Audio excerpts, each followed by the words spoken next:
Okay,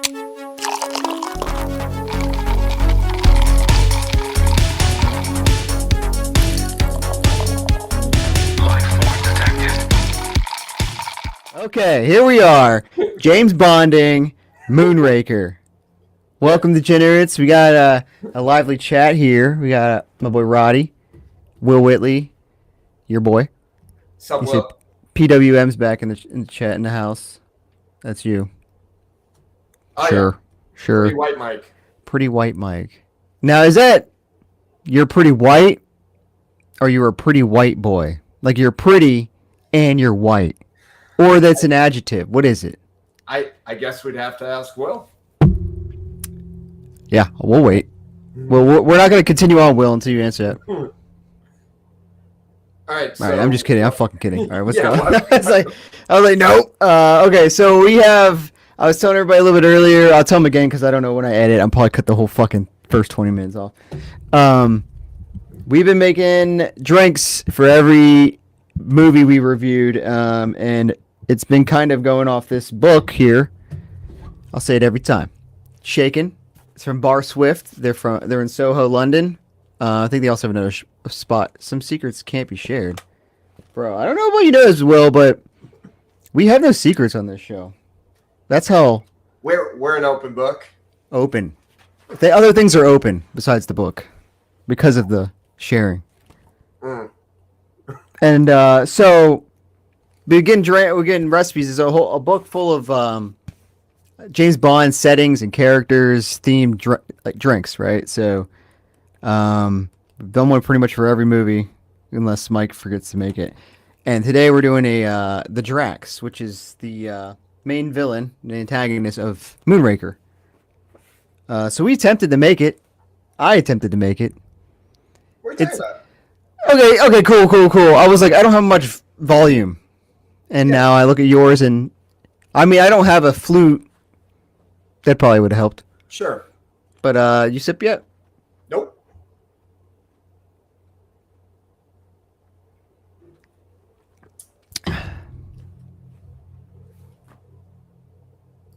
I like it. It's not bad. It's not bad. Hold on. All right, so Hey, they may be onto something. These what- so-called professional bartenders.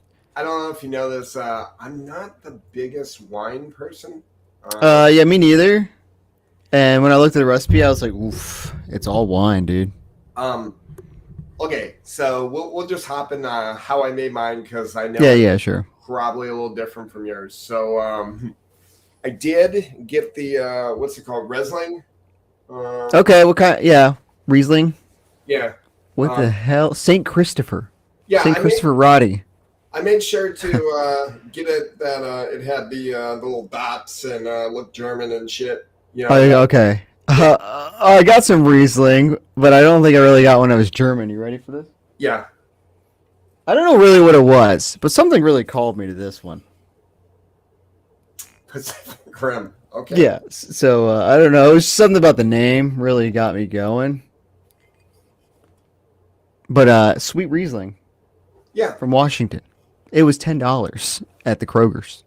I paid 17 at something Bottles. called Bottles. Bottles is nice. Yeah. Oh yeah. I love a good Bottles. Have you been there before? When I lived in Charleston. That's it. I kind of wish you would have told me this because I think we've talked about. I've had a hard time here in Charleston. Pretty much all the liquor stores, because it's not. That's right. It's not ABC owned. You know they. Okay. So they can get whatever the fuck they want. Yeah, but they're all like super small, like mom and pop. And then I found Bottles, and this place is pretty large, and they've got a really good selection. And they are split between having spirits on one side, and then they have beer and wine or some shit. Beer and wine on the other side. But it got weird because I bought the wine first, and I wanted to go. I had to grab some spirits, and I was like, "Hey, can I take this in the spirit side? You know, since I paid for it, or do I need to run it to my car?" And she kind of looked at me like I was retarded, which, understandable. Yeah. And she's like, I mean, that's pretty much the way I look at you every day. So that's probably the way everyone looks. No, so okay, so you got the right wine. I got a Riesling. Step one, matched. That's great. All right. Good start. This is this is further than we usually get in matching. Just letting you know. All right. The Lillet, is that what it's called? Lillet? Yeah. I actually found Lillet Blanc instead of using because I think last time I had there's like Quina Lillet. Yeah. So yeah.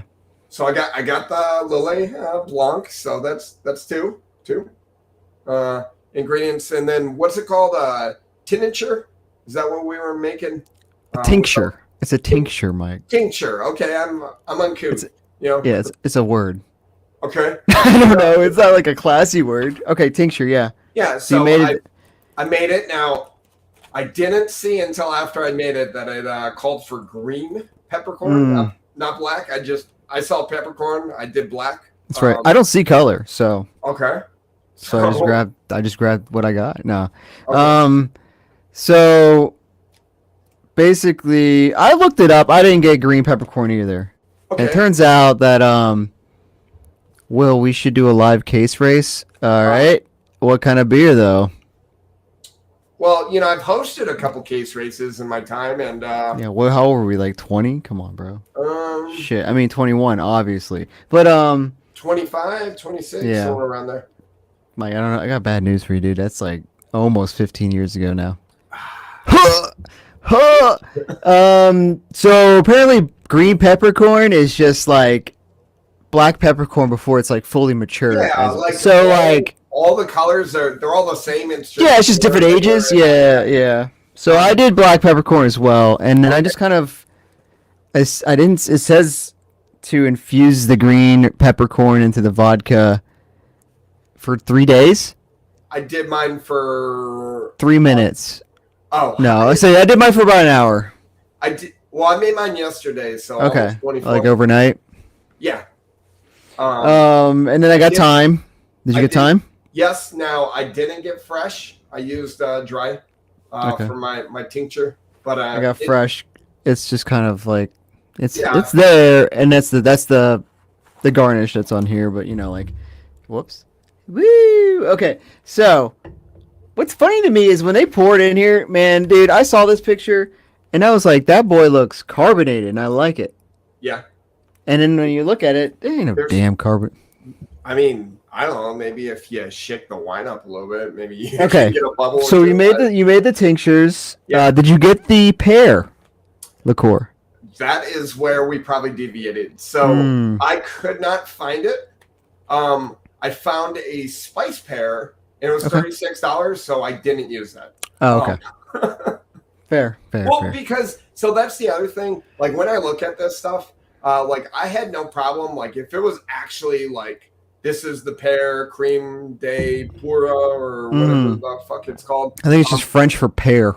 Okay. But yeah, I think when I looked it up, it was just like pear liqueur, and I was like, yeah. If I actually found it, I would have bought it, but with it being spice pear, like it probably would have been somewhere, but also it was like 2 teaspoons. So I was like, you know what? I'll get something else. So this is probably where we deviated. I didn't use pear. Well, it's 2 teaspoons, but I think I used peach. Okay. Schnapps. I used the peach pear. It's close enough. Looking back on I think apple's closer, but okay. Looking back on it, I should have done apple. But okay, that's cool, bro. Yeah, so that's. I think I bought this for a previous drink, the pear.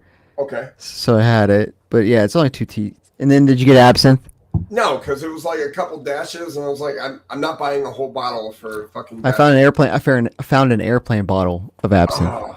I didn't see any of those, but if I did, that would have been great. I went to 3 ABC stores, and at the third one, I was like, if there's no absinthe airplane bottle, I'm just not gonna use it. You know what I mean? Like, because like when I looked at the recipe and it was like a dash. But I will say, check this out though. Like it does really just kind of give it that aroma of like licorice. Yeah. And I think this is the appropriate amount of absinthe that anyone should have in their drink. A dash. Okay, that's it. It's almost too much, honestly. I didn't think about it until now, but what I could have done is I could have made a star anise tincture, and that probably would have given it probably been good enough. Yeah. But yeah, so that was my drink. It sounds pretty similar to yours, with the exception of I didn't know 2 dashes of Epsom, and mine's a little peachy. Yeah. The only other thing is that I read that when you're supposed to do like 3.5 ounces of vodka and 3.5 ounces of water for the tincture. Yeah. I just did 3 ounces of vodka and I forgot the water. Yeah. So for me, I had these little I had like a kit a long time ago to like infuse like shit, and I had these little like vials with like a little like dropper in them. Yeah. Okay. They're only about 2.5 ounces. So you filled them up. Yeah. Yeah. So it's just all vodka, but no, it. That's cool. You know, I smelled it. It had some apothecary shit, bro. Whatever the hell it is. You know, it had a nice peppery smell to it for the pepper. It's pretty good. I mean, you probably have to look back at the rankings, but this one's kind of up there. I mean, it's not bad. We've had some bad ones, you know? Yeah. You like it? Look at it. I could feel the wheel spinning there. You're just like, oh. Here's the problem with me. Like, I really don't give out 4s. Would I give out 4 to something like this? But yeah, fuck it. Wow. Yeah, okay, I'm not doing that. That's fine. I'm giving it like a 3, but I think that one we had, I think it might have been Mr. Big. That was a really good one, or the peppermint for On Her Majesty's was really good. But this is a 3. This is good. This is way better than like Goldfinger or Man with a Golden Gun or. Sorry. The one we made last drink, I don't even remember for the spy that shagged me. I know what it did.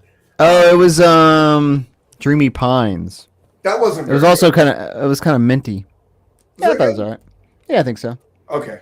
I don't anyway, let's talk about okay. So I got a 3, you got a 4. Mm-hmm. The ingredients all mean things usually in these drinks. So Riesling is German. Yep. Drax is German. It says he's French, which Lillet? Yeah, maybe? That's probably, I don't know. Well, it might say in here. Hold on, let's see. Okay. Lillet Blanc adds body and aroma. Creme de pois. Oh, the pour. Sweetness, fruitness, and the thyme and green peppercorn. A spicy edge. A touch of absinthe lifts the drink and provides a sense of lethality. Because he's lethal. I guess creme de pour is fucking French. There you go. You know what I mean? That works for me. Yeah, French, German, like... So, foreign. I will say, this is one of those drinks, like, oh yeah, I would definitely make this again. And I'm not really a wine guy, but I'd probably buy this shit again. The only thing with this is generally wine kind of gives me, like, if you get wine drunk with all the sweetness, kind of gives me a headache. And it's not great. I think it's probably the worst kind of drunk. And I was yeah, I'm gonna go with that. That's the worst. I originally was going to pre-stage and just go ahead, and this probably will show my age, but go ahead and take 2 ibuprofen before we start recording. Well, okay, that's funny. I just went to the store. Yeah. And I got some like bagels. So I made a big ass bagel sandwich with 2 eggs for the same thing, you know. Yeah. I'm gonna carb up real quick. Sure. Before I drink, because I knew it was gonna fuck me up. You know, like I was like, let me just make sure I got enough in me. Because sometimes we drink, and I don't really eat that much breakfast, and then afterwards I'm just like, oh, I need to eat something. But this time I'm like, let me just fuck it. Like, because wine will. I had a beef stick, so I figured by the time we're done recording, I'm probably gonna be pretty fucked. Because you already saw I brought the bottle in here, and I intend on refilling. Rimming up, boys. Yeah. Imagine a drink, Pacific Rim, and fighting cock. Oh, I don't think What wins the battle? No. I don't think my asshole is ready for that drink. Yeah, we'll get it there. Don't worry. You're a sweet boy. Thank you. So yeah, I guess fuck it. That's the drink. That's it. It's done. Moving on. I mean, if you're alright with it, you got anything to add for the drink? No. Any of our three chatters have a question about the drink before we move on? 3 chatters. This is Well, two chatters, but there's 3 guys. 3 viewers right now. I don't know if I count, but Is that a record for us? I don't know, man. I think one time we got 4. That was a crazy time, but I think we hit 4 one time. All right. Changed. No questions, but carbonation makes it. I agree. Almost felt like if it was a sparkling wine, it probably would have been like better. Yeah. Well, I don't know. Next time. yeah. I just clicked in. Well, hello. Could you butt chug it? I mean, Will, you could butt chug anything. Okay. Now, Yeah, let's say you in asking theory. me, like, specifically, could I butt chug it? Like, yes, but do I want to? I don't know, dude. You just said No. your ass isn't even ready for fighting cock. How are you gonna butt chug a? Dog, if there's a will, there's a way, and I'm still kind of dumb. So Well, like, there's a Will in the chat who wants the butt chug. There you go. Yeah, let's see you butt chug anything. You really put your mind to it. right? It's like-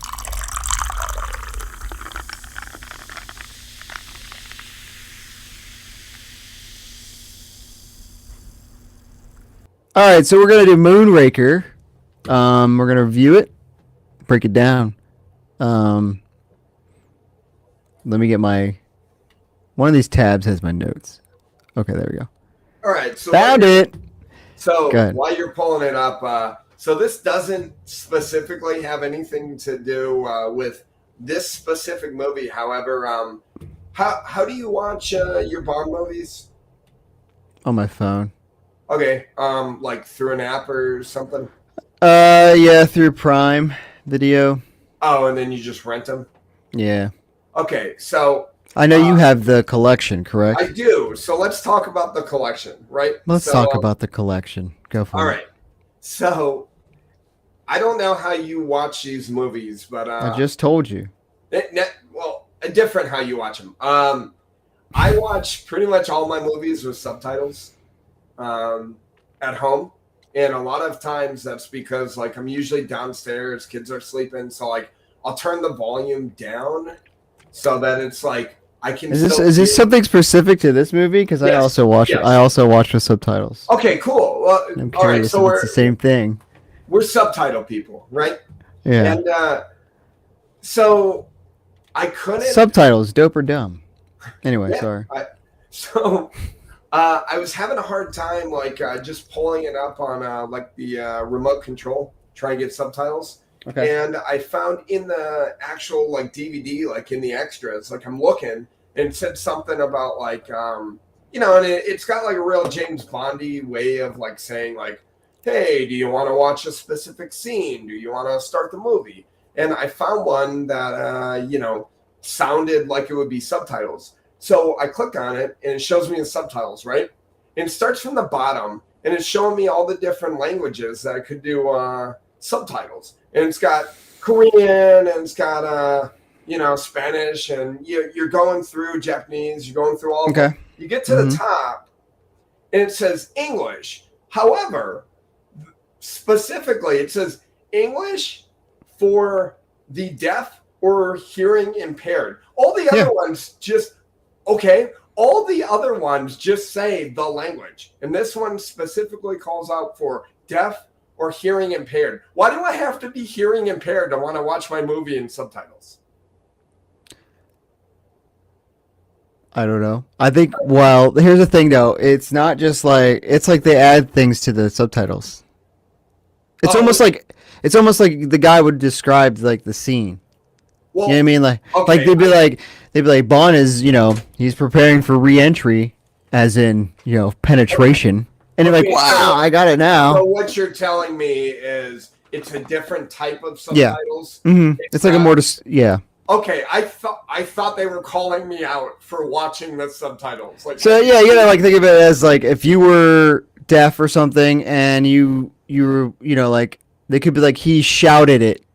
He didn't just say like Bond get over here, he yelled it or he whispered it, or and then if you were visually impaired, I think they would commentate. You know what I'm saying? Like it'd be like he's entering from the left of the building to this or that, and he's going. Like it would explain it to you as it's like Braille for a movie.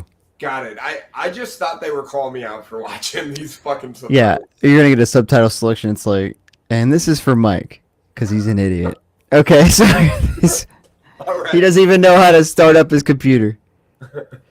Well, yeah, that happened. All right. Time. And then before we start with our analysis of the movie, something that I don't know if you want to take into consideration. It made a lot of sense, like after I read it. So this movie, they effectively made it more sci-fi, based off of the success of Star Wars. And what's the next movie? Your Eyes Only. For Your Eyes Only. Yeah. Yeah. So I didn't catch this, and shit. What's the last one we watched? The Spy Who Loved Me. Who Loved Me. Yeah. Yeah. It's supposed to. It says Bond will return in For Your Eyes Only. I didn't check it. I didn't notice, but apparently it's a big thing. So they changed it based off of. So I assume that the producers watched Star Wars and then jizzed all over them. So yeah. So basically, Star Wars exploded on the scene, and I think it takes a while to project or produce these, but that came out. Close Encounters of the Third Kind, I think, came out, and I want to say Alien came out a couple months before that, the first one. Well, I don't know when Alien came out. Star Wars came out in '77, and so Alien came out. I looked this up actually. Alien came out May '79, and this one came out in November '79. So I wouldn't say it's close. It's not far enough away to be really influence it, but you could tell that Hollywood was they started filming this going nuts off of space. They started filming this one August of '78. So this. But it also, if you really want to peel it back, it has the same name as the book, but the book has nothing to do with space. Well, I haven't read it yet. I think I have it over here too. No, I don't. Wait for it. Yeah, here it is. Hell yeah. Boom, son. Look at that edition. Oh, that's dope. Okay, so this one. So apparently Moonraker actually means something something to do with a sail or something? Like a boat? I don't know. Whatever. So the point was, they saw the name and they're that's kind of spacey, and it just the last movie was based off the book, but it had nothing to do with it either. And they did the same thing with this, right? So they took the name and they're let's make it spacey. Fuck it. Yeah. So that was kind of going on with that. Again, do you want to go with the guessing game on the budget and the Rotten Tomatoes and stuff? I like doing that. It's fun. So I kind of. Or did you look this up? You shitbird. Okay. Okay, next time I'll stop looking them up. Son of a bitch. Okay. If I remember correctly, they doubled the budget and it was 34 mil. Yeah. For this, and then it grossed. I've got two numbers in my head, so it was between 235 and 285. No, less. 210. Okay. But they're not going to gross that until they hit Goldeneye. Yep, there you go. There's a record until Goldeneye, which was fucking. Goldeneye came out 16 years later. Yeah, 95. 95. Something like that. Yeah, which is nuts because then if you talk about the Rotten Tomatoes, did you look that up?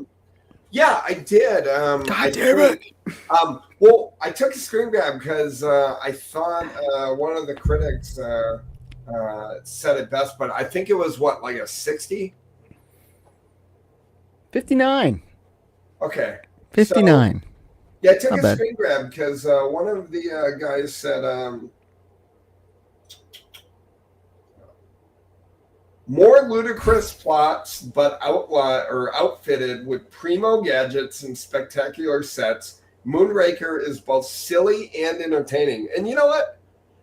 At times, like I've got in my notes, I wrote, is Moonraker a comedy? Like just the goofy shit that was going on, you know? But like, Yeah. you know, I got to the end and I heard, you know, fucking Kurt Russell from The Gladiator. And it just, are you not entertained? Yeah. Well, I mean, yeah, but I guess so. Was that a goofy fucking movie, you know? Yeah, so I got a little note that I guess Connery, did you see this one? Sean Connery went and saw it with Roger Moore. He saw the premiere. They went and saw it. And he just basically said he hated it, but in a way of saying this Bond has gotten so far from my 5 or 6 films than what it is now. He's like, I can't understand what's happening. Well, but and it's so funny because we talked about it in the last one, The Spy That Shagged Me. When do you know you're kind of yeah, right. You know, like, I'm not going to say I didn't like this movie because I did, but holy fuck was this like, you know, like it's very different.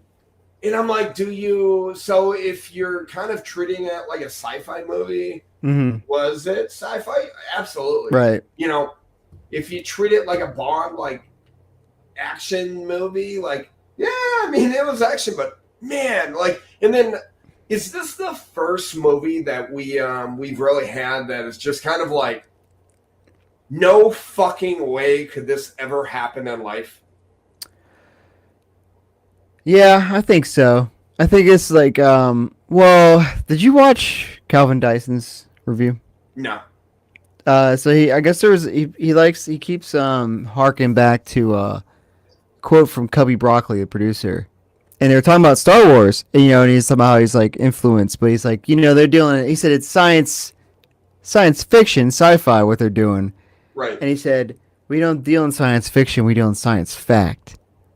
So when he does the review, you should watch it, because when he does the review of Moonraker, which I think he actually likes the movie, but every time something ridiculous happens that's unbelievable, he just like posts Cubby Broccoli's quote over top of it. He's like, we deal in science fact, as he's fucking floating on a gondola. You know, and all this other shit. But I guess technically the last movie had the submarine. That's kind of unbelievable. But I know what you mean. But yeah. Laser guns? Okay. Well, that's not even, honestly, that's not even the part that I'm talking about. You know, the skydiving. Yeah. Okay, so let's just get into it. Okay. It opens up. Gun barrel. Bond is, they show the space shuttle get stolen. Oh, Moonraker. Okay, I've never heard of or seen a space shuttle get transferred. I don't know if that's a thing. I wrote in my notes, they strapped this fucking spaceship on top of an airplane. Mm-hmm. Yeah, like it's kind of heavy. Like it's a fucking Christmas tree on top of a station wagon. Yeah, like it's Christmas Vacation, bro. Yeah. It's like they got goddamn Clark Griswold taking the Moonraker across country. They're just flying a fucking airplane with a spaceship, and then two dudes just hijack it, and then the airplane blows up. You know, fun fact. Yep. I guess they were Air Force, whatever they were. The ones that were initially flying the plane, right? The co-pilot is the same actor that played the British naval dude. In the last movie, who like took the lead randomly for like 2 minutes. You remember that? Where he's like, I'm gonna lead the assault, and then he got blown the fuck up. Right. It's the same actor. So again, Calvin Dyson points out, he's like, I like to think they're brothers, twin brothers, and his brother just got blown up in the last megalomaniac that took over the world, and this guy's getting destroyed by Drax, you know, like, and he's like, oh no, I should have joined the Navy. Oh wait, they got tore up too. But yeah, so they just kind of take it, and I'll point back to this later on because I have a note on it, but it gets stolen. So then I think M gets informed, or Gogol, one of the two, the Russians, or they tell each other. They just tell each other everything now, right?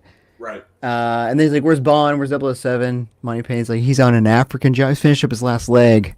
And he's got his hand up some chick's leg. Bye, Mike. So he's got this chick's, he's trying to like schmooze this girl on the plane. He's trying to Yeah. join the Mile High Club. I mean, he's probably already in it, but Probably in it, but he's like a founder. But she pulls the gun out on him, and he's just like, "Damn, not again." And my first thought is, Roger looking kind of old, bro. okay, we can pause right here. So, I did look it up how old he was. Roger Moore is 51. 51. So, well, it's funny because you start looking at like when these movies in the year they come out, and I'm like, it's slowly ticking up there. We're at 1979 now. You know what I mean? Like it's just like next thing you know, it's 80s. You know. Also, the other thing I looked up. So Roger Moore initially had a 3-movie contract.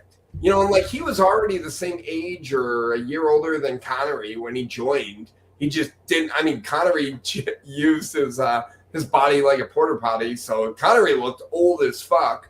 And you know, when Moore started, he looked a little younger, even though they were the same age.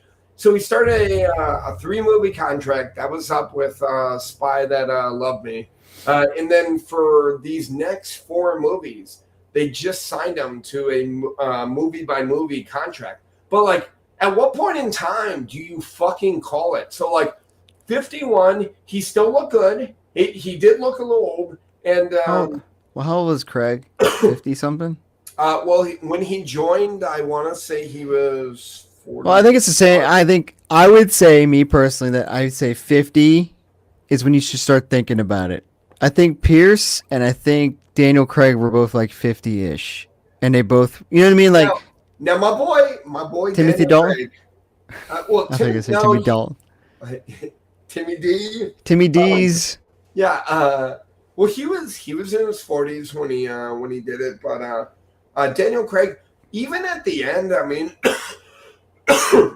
obviously we're gonna watch it. Like he looked a little ragged. I think when you watch back and when you get the Casino, when you like you see it and you go look at Casino, and you're like, holy shit, you know what I mean? But it was 15 years, but yeah. All I'm saying, Roger Moore is starting to show his cracks, and we got 3 more movies after this. Yeah. So she got a gun on him. Some dude throws him out of a fucking plane. Turns out Jaws is on the plane. What? How did he get there? Exactly. Rolls up. I'll get on Jaws. We'll get the Jaws a lot. First of all, what the fuck? But all right, so now they have this like fight in midair, and you want to say it's very unbelievable and bullshit is what you're trying to say. That's not even the part that's bullshit. Okay. Take it away.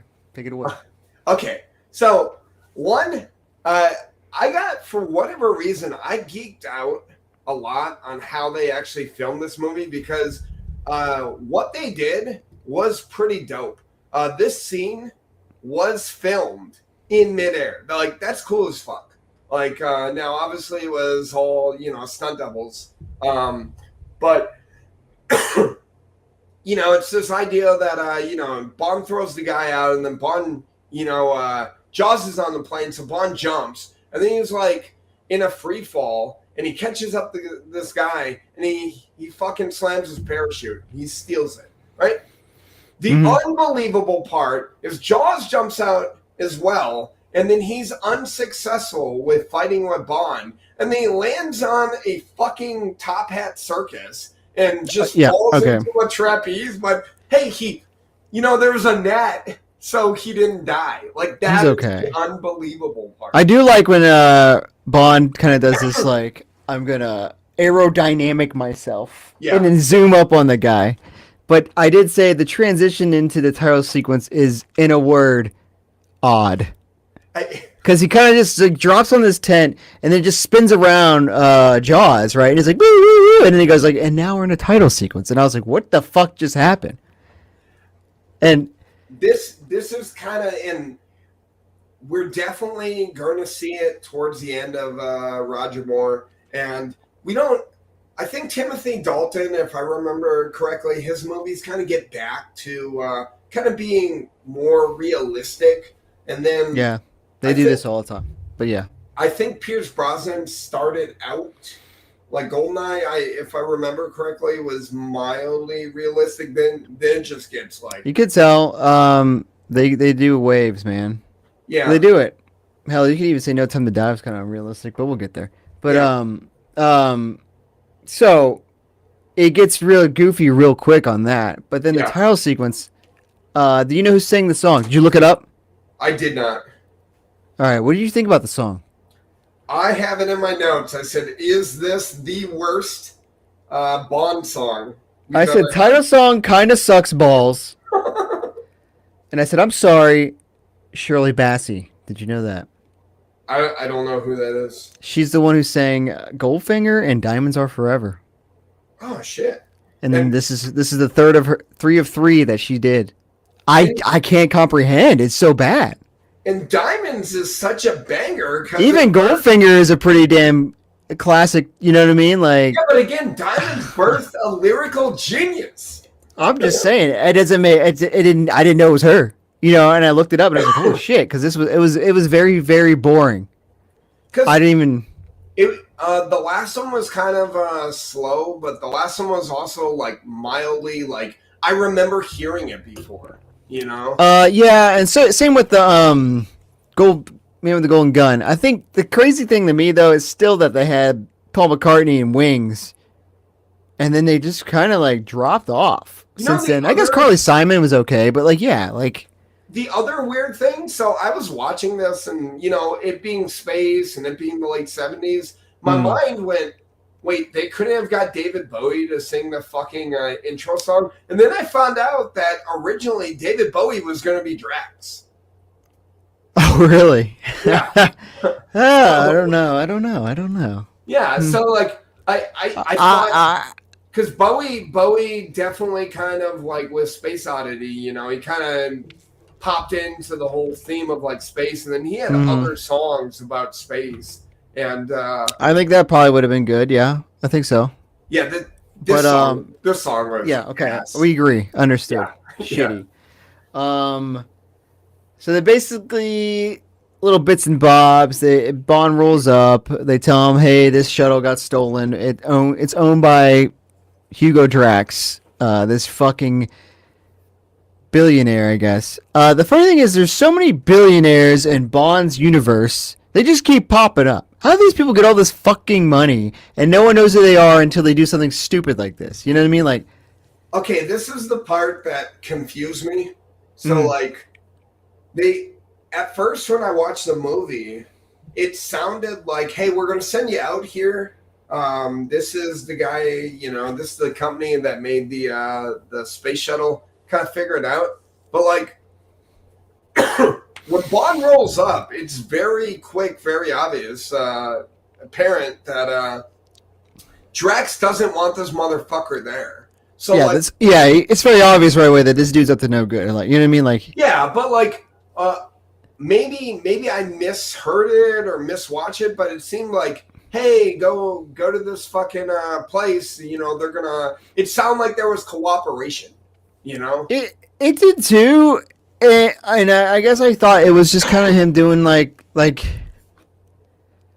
you're Drax, you gotta assume like they're gonna come poking, right? You stole a fucking space shuttle. They're gonna come poking. The government's gonna roll up. So like I feel like he knew they're gonna send somebody. Right. And then he like immediately was like, let's fuck him up. Once he rolled up on the estate, right? And I did have a note that it was like, okay, so this dude's rich enough to buy the Eiffel Tower. You know what I mean? Like, I was like, okay. And then we just know about him, not think he's doing anything nefarious. This dude bought the Eiffel Tower, dude. He's buying stones imported in from France.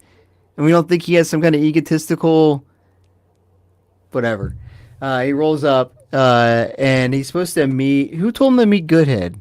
Was him? What? It was either him or the guide, Corinne. Oh, yes. Corinne Dufour. Yeah. And then so here's another, I think, kind of recurring theme with Roger's Bond. So Connery was a woman beater, pretty much.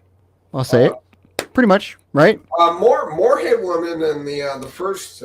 But I think he's turned into basically a misogynistic Bond, where he just kind of like he said, "I'm looking for Dr. Goodhead," and she said, "You found her," and he said, "You're a woman."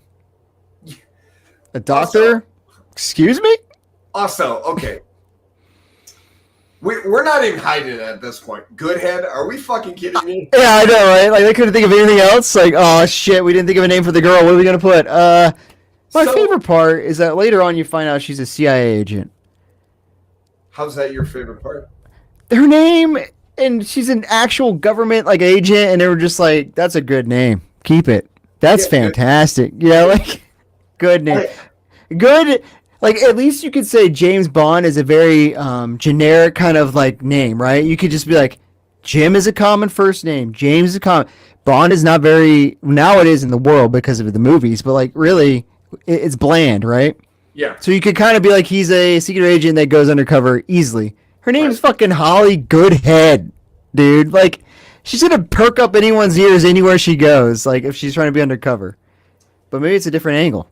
This also kind of like, I think you and I watched Austin Powers before I saw any of the Bond movies. A lot of vagina. Yeah. I thought all of that shit was just like goofy, like, oh, it's a parody on. Yeah, they're like, take it to the extreme, Octopussy. No. Man. Yeah. Yeah. These movies really gave them a lot to fucking spoof on. This one's pretty spoofed. I have a couple notes on like when it's very spoofed. So he meets Dr. Goodhead. Yeah. She for some reason's like, check out this thing that's like puts G's on you if you can go into space. You want to get fucked up real quick? Yeah, and he's like, okay, and she was like, yeah, if you hit 7 G's and you can't handle it, you just press the button. Yeah. And funny. Okay, did you notice a quote? I have a quote. There's a lot of weird things that happen in this movie. I don't understand. She says something about like even a 70-year-old can withstand 7 G's. And he responds, quote, there's never a 70-year-old around when you need one. I don't even know what that fucking means. I don't either, dude. I looked at it, I was like, huh? Is he trying to like, he looked like, his face looked like he was hitting on her. I was like, I think he meant like, yeah, put a fucking 70-year-old in there instead of me, I don't know. It was very weird, and she just kind of looked at him like, okay, just hit the button if it fucks up, bro, I'm out. And then she walked away. And for some reason, it's okay from, I think his name was Chang. Yep. All right. Henchman. Yeah. So it's hard for this guy to just take dudes off the fucking controls, man. Hey, man, get on out of here.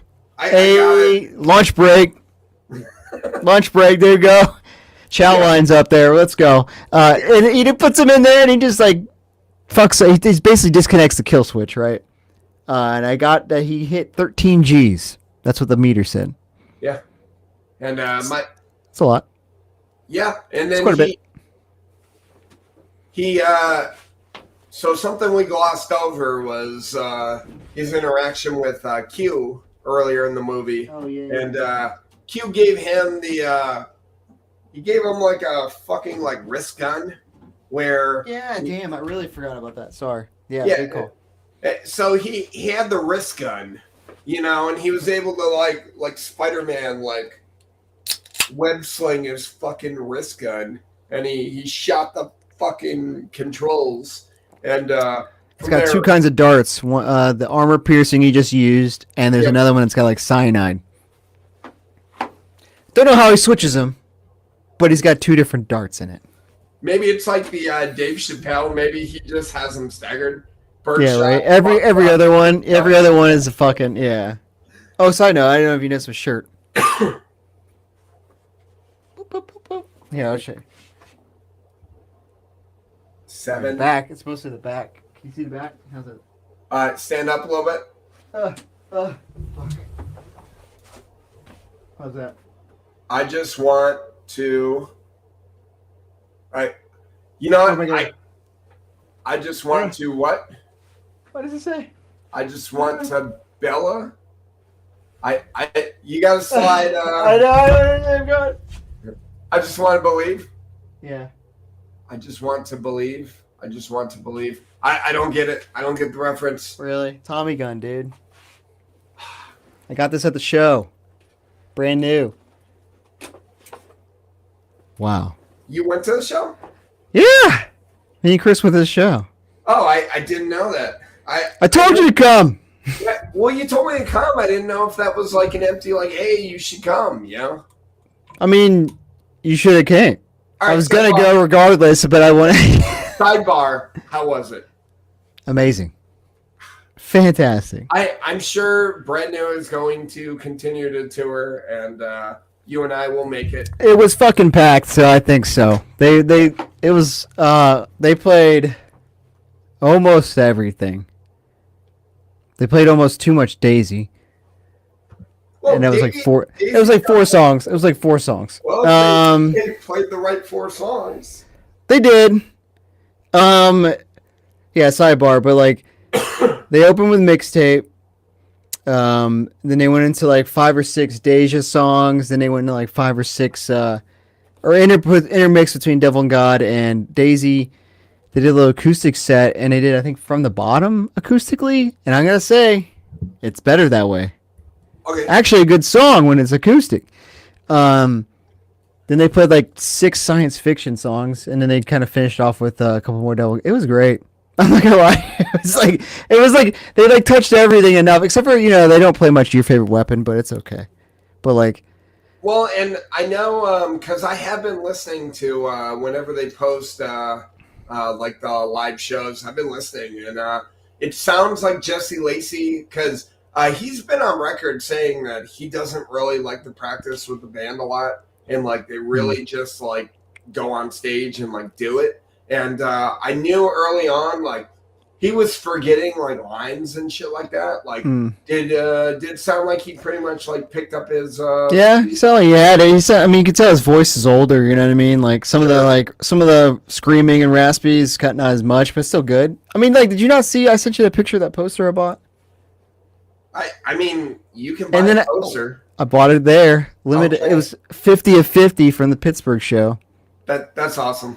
And now we ran into Jesse Lacey. I told you that too. Well, you told me that, and I guess I didn't put 2 and 2 together. Oh, you just ran into Jesse Lacey. Weird. I thought that you went up to Pittsburgh. I thought you went to a Pirates game. Okay, so we were like looking at this ice cream place. Yeah.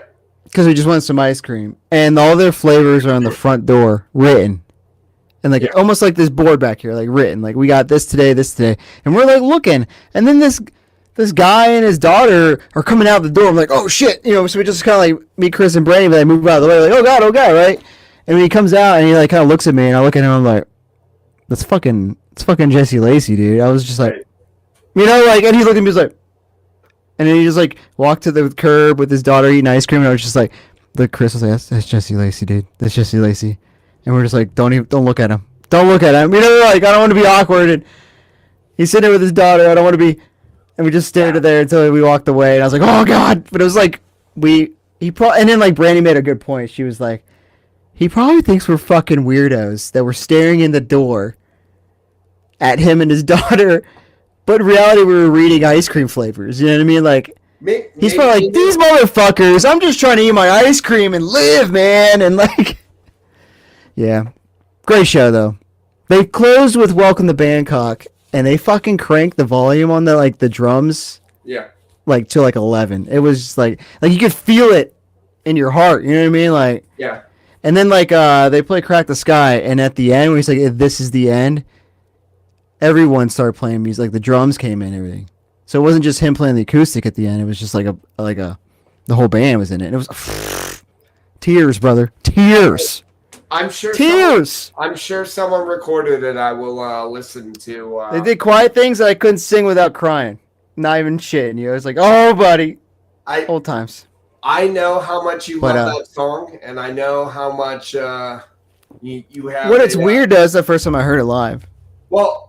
And I've heard it live, because it's weird, because it's like one of their big ones, and they just like maybe they don't like. And I've only gone to one Brand New concert, fuck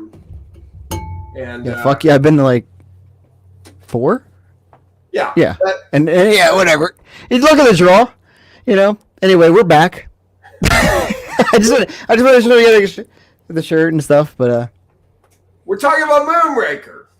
Talking about Moonraker. We're talking about Hugo Drax, We're talking about dude using a wrist gun to escape from 13 Gs. Yeah. So from there, Bond is fucked up, and he like Holly Goodhead is like runs in there like I'm so sorry, and Bond's a little bit of a dick, which I'd probably be a little dick too if I took fucking 13 Gs to the dome, straight to the dome, baby. What if her name was Goodheed? What if that was her name? Goodheed. It was good. They're pronouncing it wrong. I don't know. Goodheed. Yeah, he's all fucked up, but he ends up going to that. He recovers. Yeah. He ends up banging. We get our first bang. Great quote from that. I want to delve into this real quick. Maybe you can help forensics it up. Okay. He bangs Dufour, right? Dufour. One bang. He's like trying to find secrets, and he's like using it to get the secrets and stuff, right? And he said, she's like, I had a lesson or a book my mom gave me about like some shit. I don't know what it was. Something like not on the first date.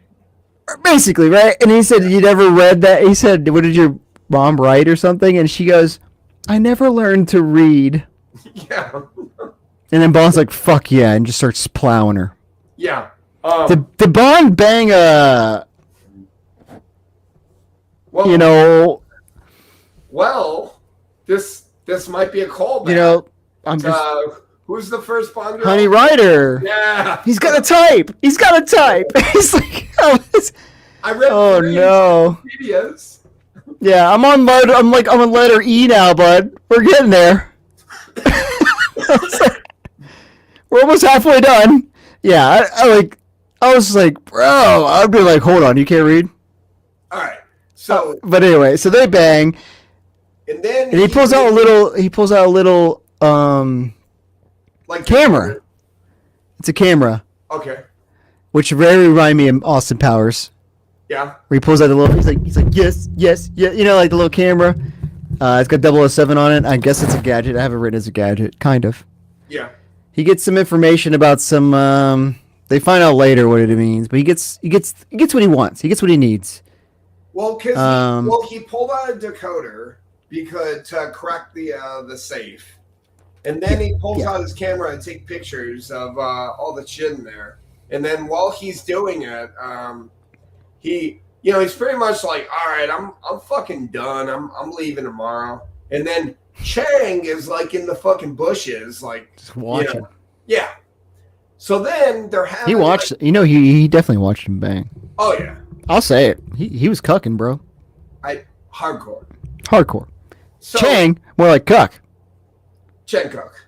Chuck. So his name is Chuck. So now Bond is rolling out in what was that, Rolls Royce? Yeah, it was something. Yeah, it was ridiculous. He rolls up. They're like doing like pigeon shooting or something like that, or I don't know what their official term is. They're hunting game, They're doing old man things, old rich man things. And they've got an old guy that just climbs a tree with a fucking sniper rifle. Drax is like, hey, you know what to do. Get the fuck up there. All right. And that actually gave me like flashbacks to fucking From Russia with Love, the fucking gypsy fight. I don't even know why, but like just having some old guy, just climb a tree with a fucking, hunting rifle and scope. I just don't understand if you're gonna shoot him. So he gets rid of everybody else. So it's just him and Bond and the dude in the tree. Yep. I'm assuming to have no witnesses, right? Sure. Why don't you just shoot Bond right in front blatantly? Just do it. Listen, if you have that much fuck you money, like you think motherfuckers are singing Canary? Like, yeah, right? Yeah. They're not gonna say shit. Pay him off. Yeah. You got it. Anyway, so the birds go flying around, and Bond's following him. He shoots. The bird doesn't go down. He's like, you missed. Is like, you missed. And then the fucking old guy falls from the tree. And I thought it was pretty cool. I thought it was pretty badass. Yeah, and Bond's like, no, I didn't. Don't think I did. Don't think I did. So and it's like that Captain America old meme where he's old and he's like, I don't think I will. I don't think I did. I hit him right in the face. And then Bond just like gallivants, like he just kind of struts out back to the Rolls Royce, like I'm fucking out, bitches. Which is crazy if you're Drax. Right. This dude knows you just tried to kill him. He killed that dude. And now he's just slowly strolling out. And you're just going to be like, damn. All right. I'm going to let him leave, too. I'm going to let him go. And then now we're going to get into a very, very Bond movie scene where fucking Corinne rolls up in a fucking golf cart.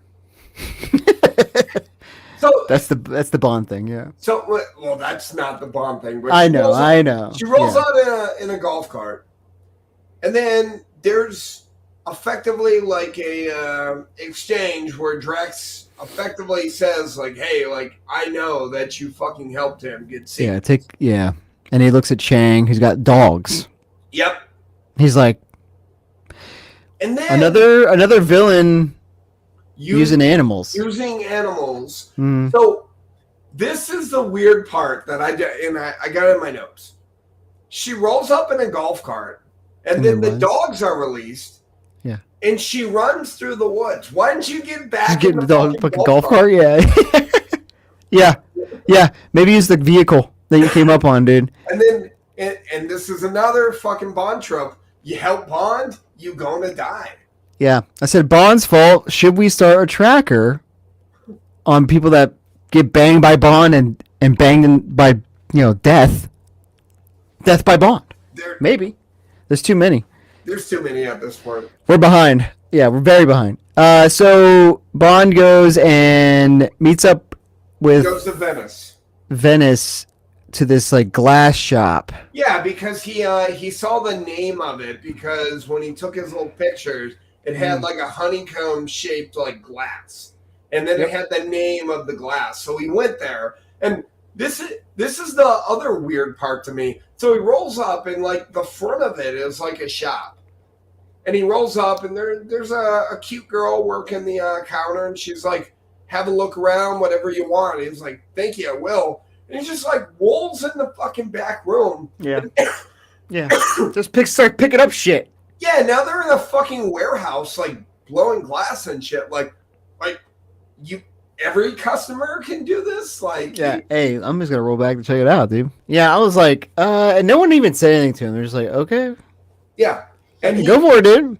And he sees the little honeycomb glass, and the internet called them vials. I don't know if I'd call it a vial, but then again, I don't know what a vial is. I would say a vial. To me, a vial is more what he has in his pocket, right? To give the M. Yeah, that's a vial. I think this is like a container. Yeah, I would say they call the little honeycomb a vial, but I didn't look up the definition of what a vial is. So if anyone is listening in the chat and you want to tell me what is a vial? What the fuck is a vial? I love them. I think. Okay, yeah.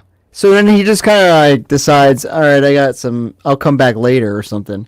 Goes on a gondola. This is Venice, and now Moonraker kicks off. Right. Okay, so he's on the gondola, and then they shoot his fucking gondola driver. I don't know what you call a gondola driver, but okay. And then, the dude. And then it turns into a fucking speedboat. All right, this is where I'm confused. Are all gondolas turned into speedboats, or this was set up by the fucking by like M? 100%. I think it's a Q boat. I don't know, but I guess they just assumed he was going to get attacked by a knife throwing assassin on a coffin floating by.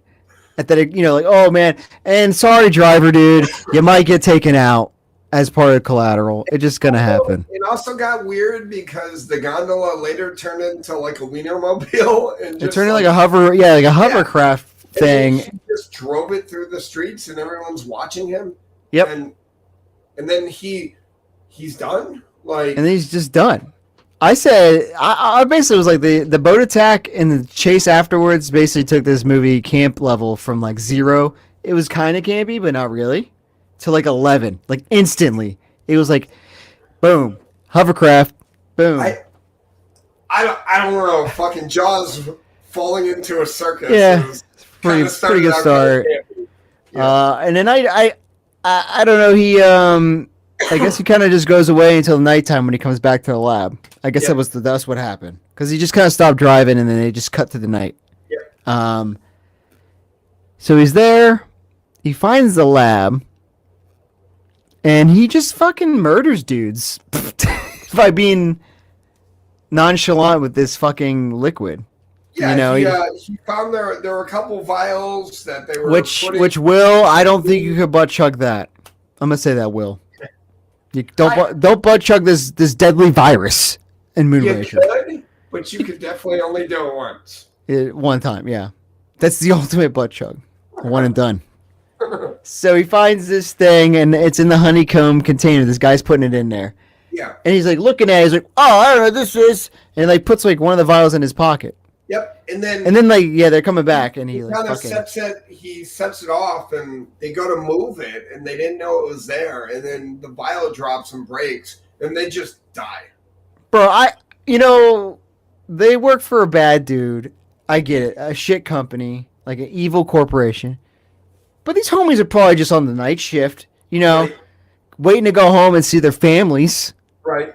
And some asshole just leaves a vial. That they got all these they got these protocols and procedures to make sure they don't get fucked up. They're just And some asshole just leaves a fucking vial half on the ground. They are just trying to make a living. Yeah, but yeah, they did. And I said my note was that Bond took a very, very good. He took a lot of trust in that door. Right. He was just like, door shut. I'm sorry, bro, but like if I'm looking out the window and you're like fucking dying in like 10 seconds, I'm gonna be like, yo, is there an air vent? Do I need to cover my mouth? Should I just leave? He just sat there and stared at him like, well, that sucks. So as he's leaving, Chang attacks him. Yep. So we have the Chang fight. Yep. Chang just starts screaming violently. Oh yeah, that's the other thing. So at some point in time, they had like a tour through the glass museum, and they're talking about how like this one fucking bowl is worth like millions of dollars. This glass bowl was blown like stupid 500 years ago. And they're later, Chang and Bond are fighting in this museum, and they're just chucking glass at each other, and they just picked up this fucking $1 million bowl and just threw it at each other, like a fucking water balloon. But like, he would be. That's the bowl he picks up. You know what I'm saying? Like, Right. Really? Yeah. In all fairness, I probably would too. It was owned by Drax. Like, yeah, fuck that guy. Fuck that guy. He already tried to kill you like twice. Right. So, and then they end up fighting like towards the top, and then like Bond just murders Chang. Like he pushes him out the glass. Yeah. He just fucking kicks it. Yeah, he's like bye, and he like throws him down. They had like a band, like orchestra playing. And then you just have this Asian guy just like die in front of you. Jesus Christ. Whoa, all right, he's dead. And it was kind of just like abrupt ending, but I guess whatever. And I thought that was crazy was the fact that Bond just casually has a deadly virus in his pocket as he's fucking fighting. I'm like, bro, you know what? Set that down. Set that down somewhere safe, all right? You get kicked right in the fucking chest, donezo. You're dead. You land on it, you're dead. But thankfully not. Afterwards, oh man, here's a note. So we end up transitioning to Dr. Goodhead's hotel room. Yep.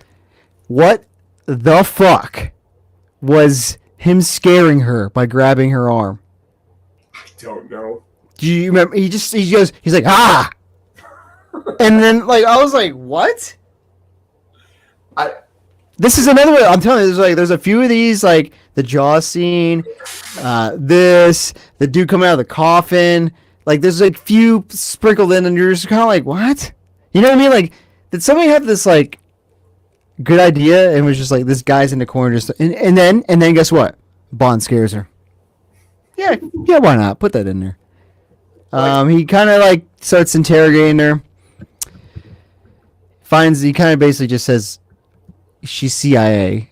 I would have liked more hints beforehand than this. You know what I mean? Like, it was kind of like shown as he already knew. Yeah, because like he's in the hotel and like she's like spraying perfume and he's like he's calling out like what it is, and it's just like, and then at the end like he's like, oh, you're working for the CIA. Yeah. Oh, look at this needle pen. CIA. And he's like, Bollinger 69. Nice. Oh, you knew I was coming. Yeah. Wow. Yeah, I was like, damn. It'd been way better if he was just like, nice. But I guess that joke wasn't around back then. I also so we get to our second bang. We bang good head, and nice. Nice. Probably also figure out if her name, actually, fits. If she lives up to, yeah, right. Yeah. So you should change your name. Actually, I have an idea. So, mediocre. Mediocre head. Mediocre. Yeah. So okay, another weird thing. He decides to take M and the prime minister, or whatever, straight to the lab. Okay, before we get there, I'm confused with the whole like dialogue of like her leaving and having her suitcases packed. Like I don't know. They were playing this whole like, hey, we're gonna fuck, but like we're not working together, and like I'm not going anywhere. You're not going anywhere. Like they pan out to like her suitcases packed. I didn't get it. I have no idea what that, like. I guess it was just saying he saw the suitcase, he knew she was leaving, and then she was lying, so he knew she was lying. I just don't understand why they even did it. Okay, because considering the last movie was kind of almost the same trope a little bit. You got two spies going back and forth. They don't like each other. They do. Like, you're doing it again. In a different way, but you're doing the same. Like, we're not gonna work together, but we are. But we're not. It was weird. And they definitely use another part of the last movie on this movie at the end. Yeah. Mm-hmm.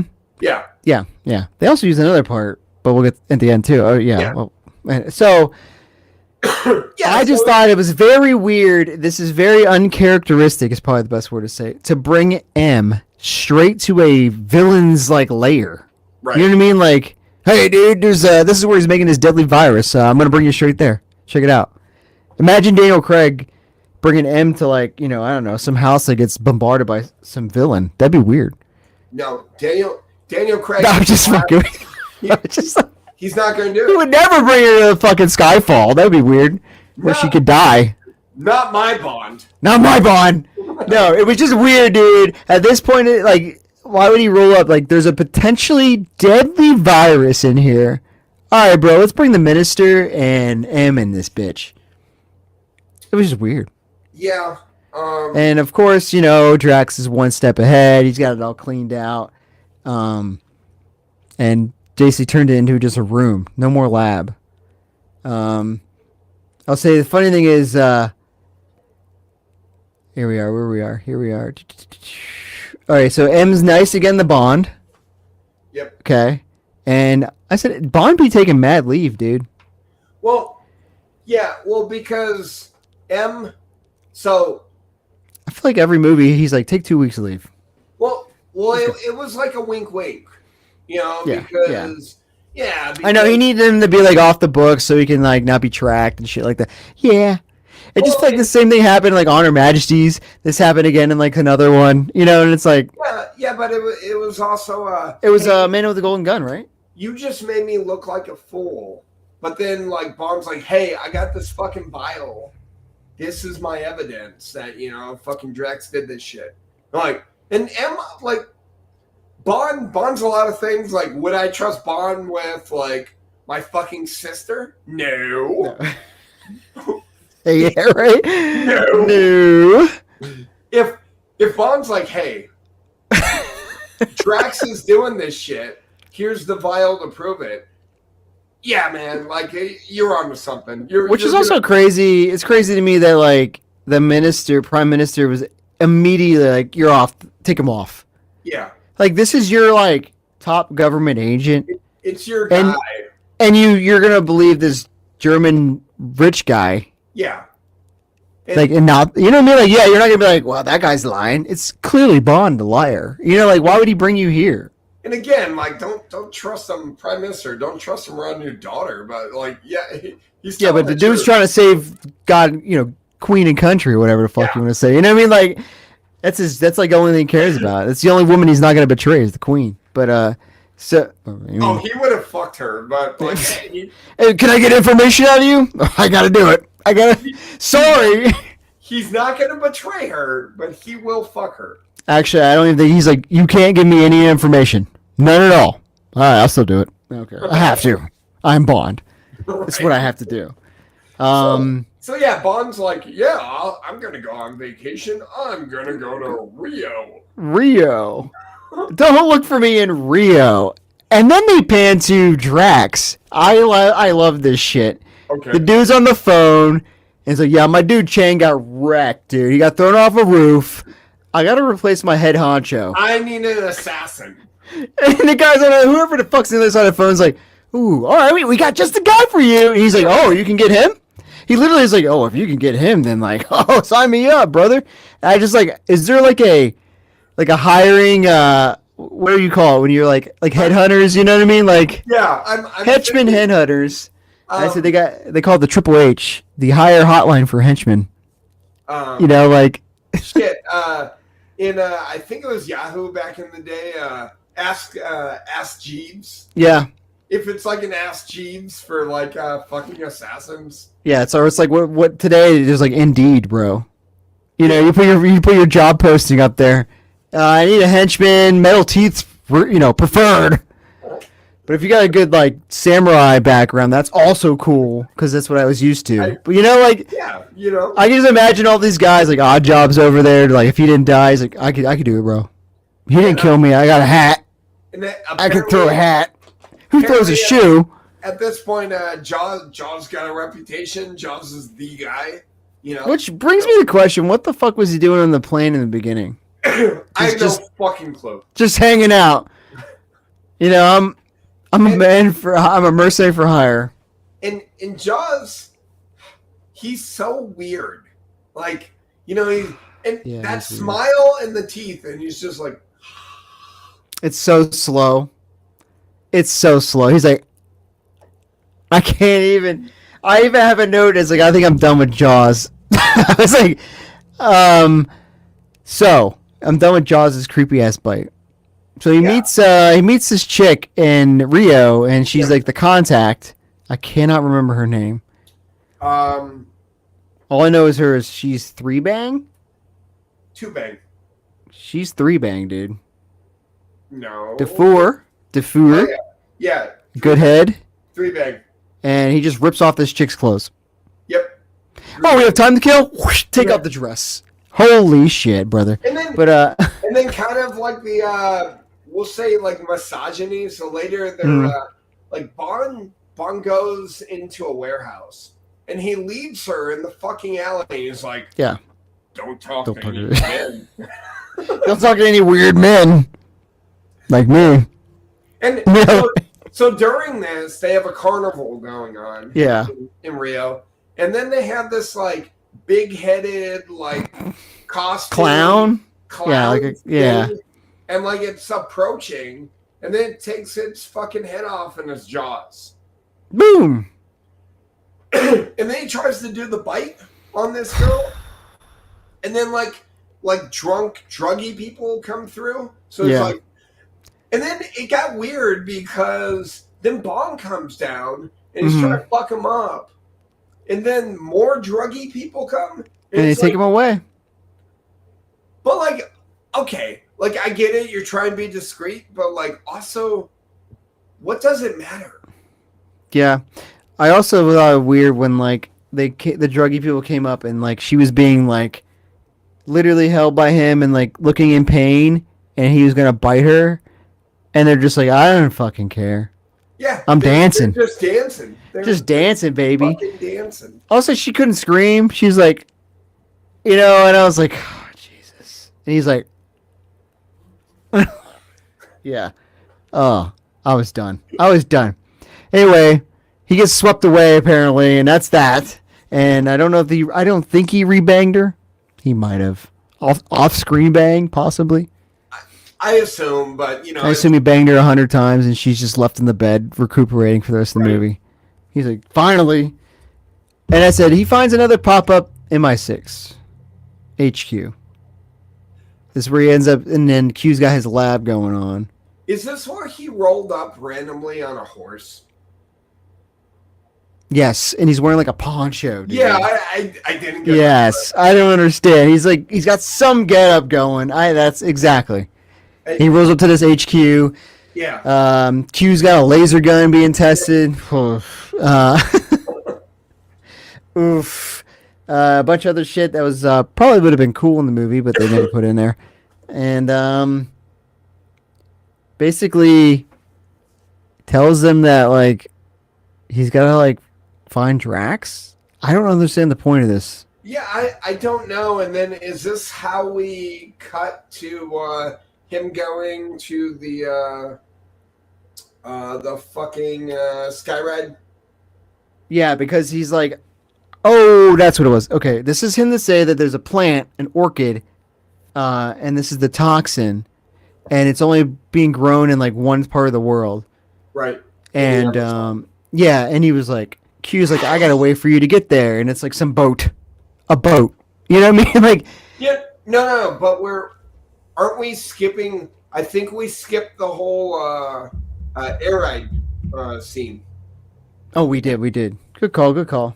Yeah, we did. We skipped because they go on the air ride because he's looking at the plane and then he sees Goodhead. Oh yeah, because he went to the top. Yeah, and then he's like he's like looking doing like a telescope looking thing. Yeah, the binoculars, and then he sees Goodhead up there, and then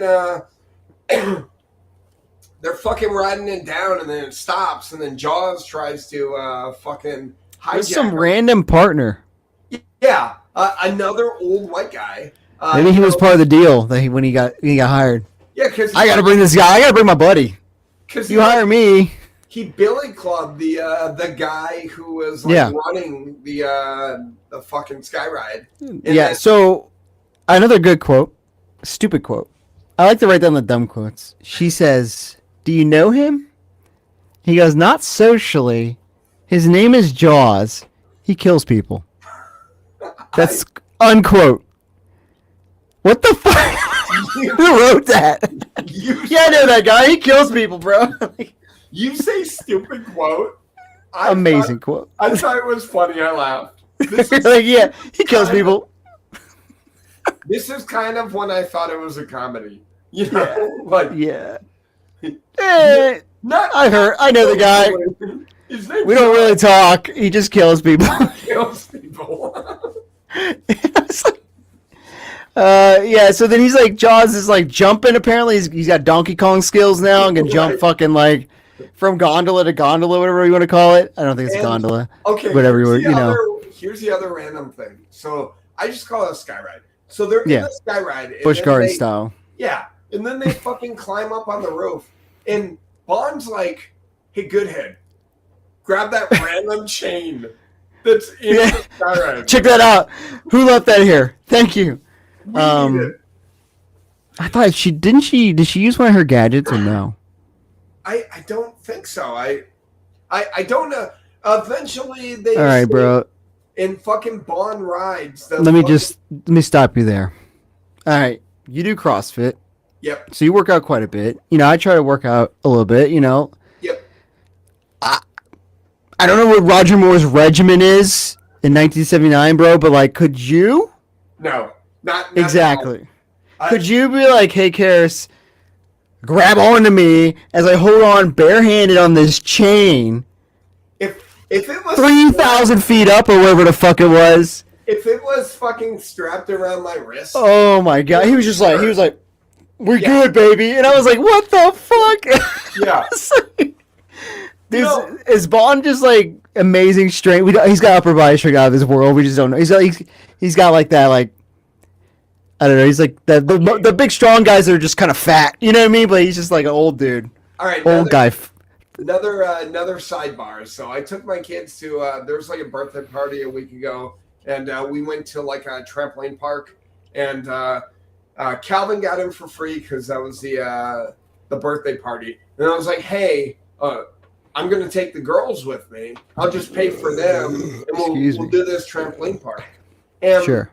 It was like, hey, if you pay for your kids, you can also do the trampoline park for half off. And I'm like, well, sure, yeah, you know, I'll jump around if they want me to, you know, sure. It was like $12.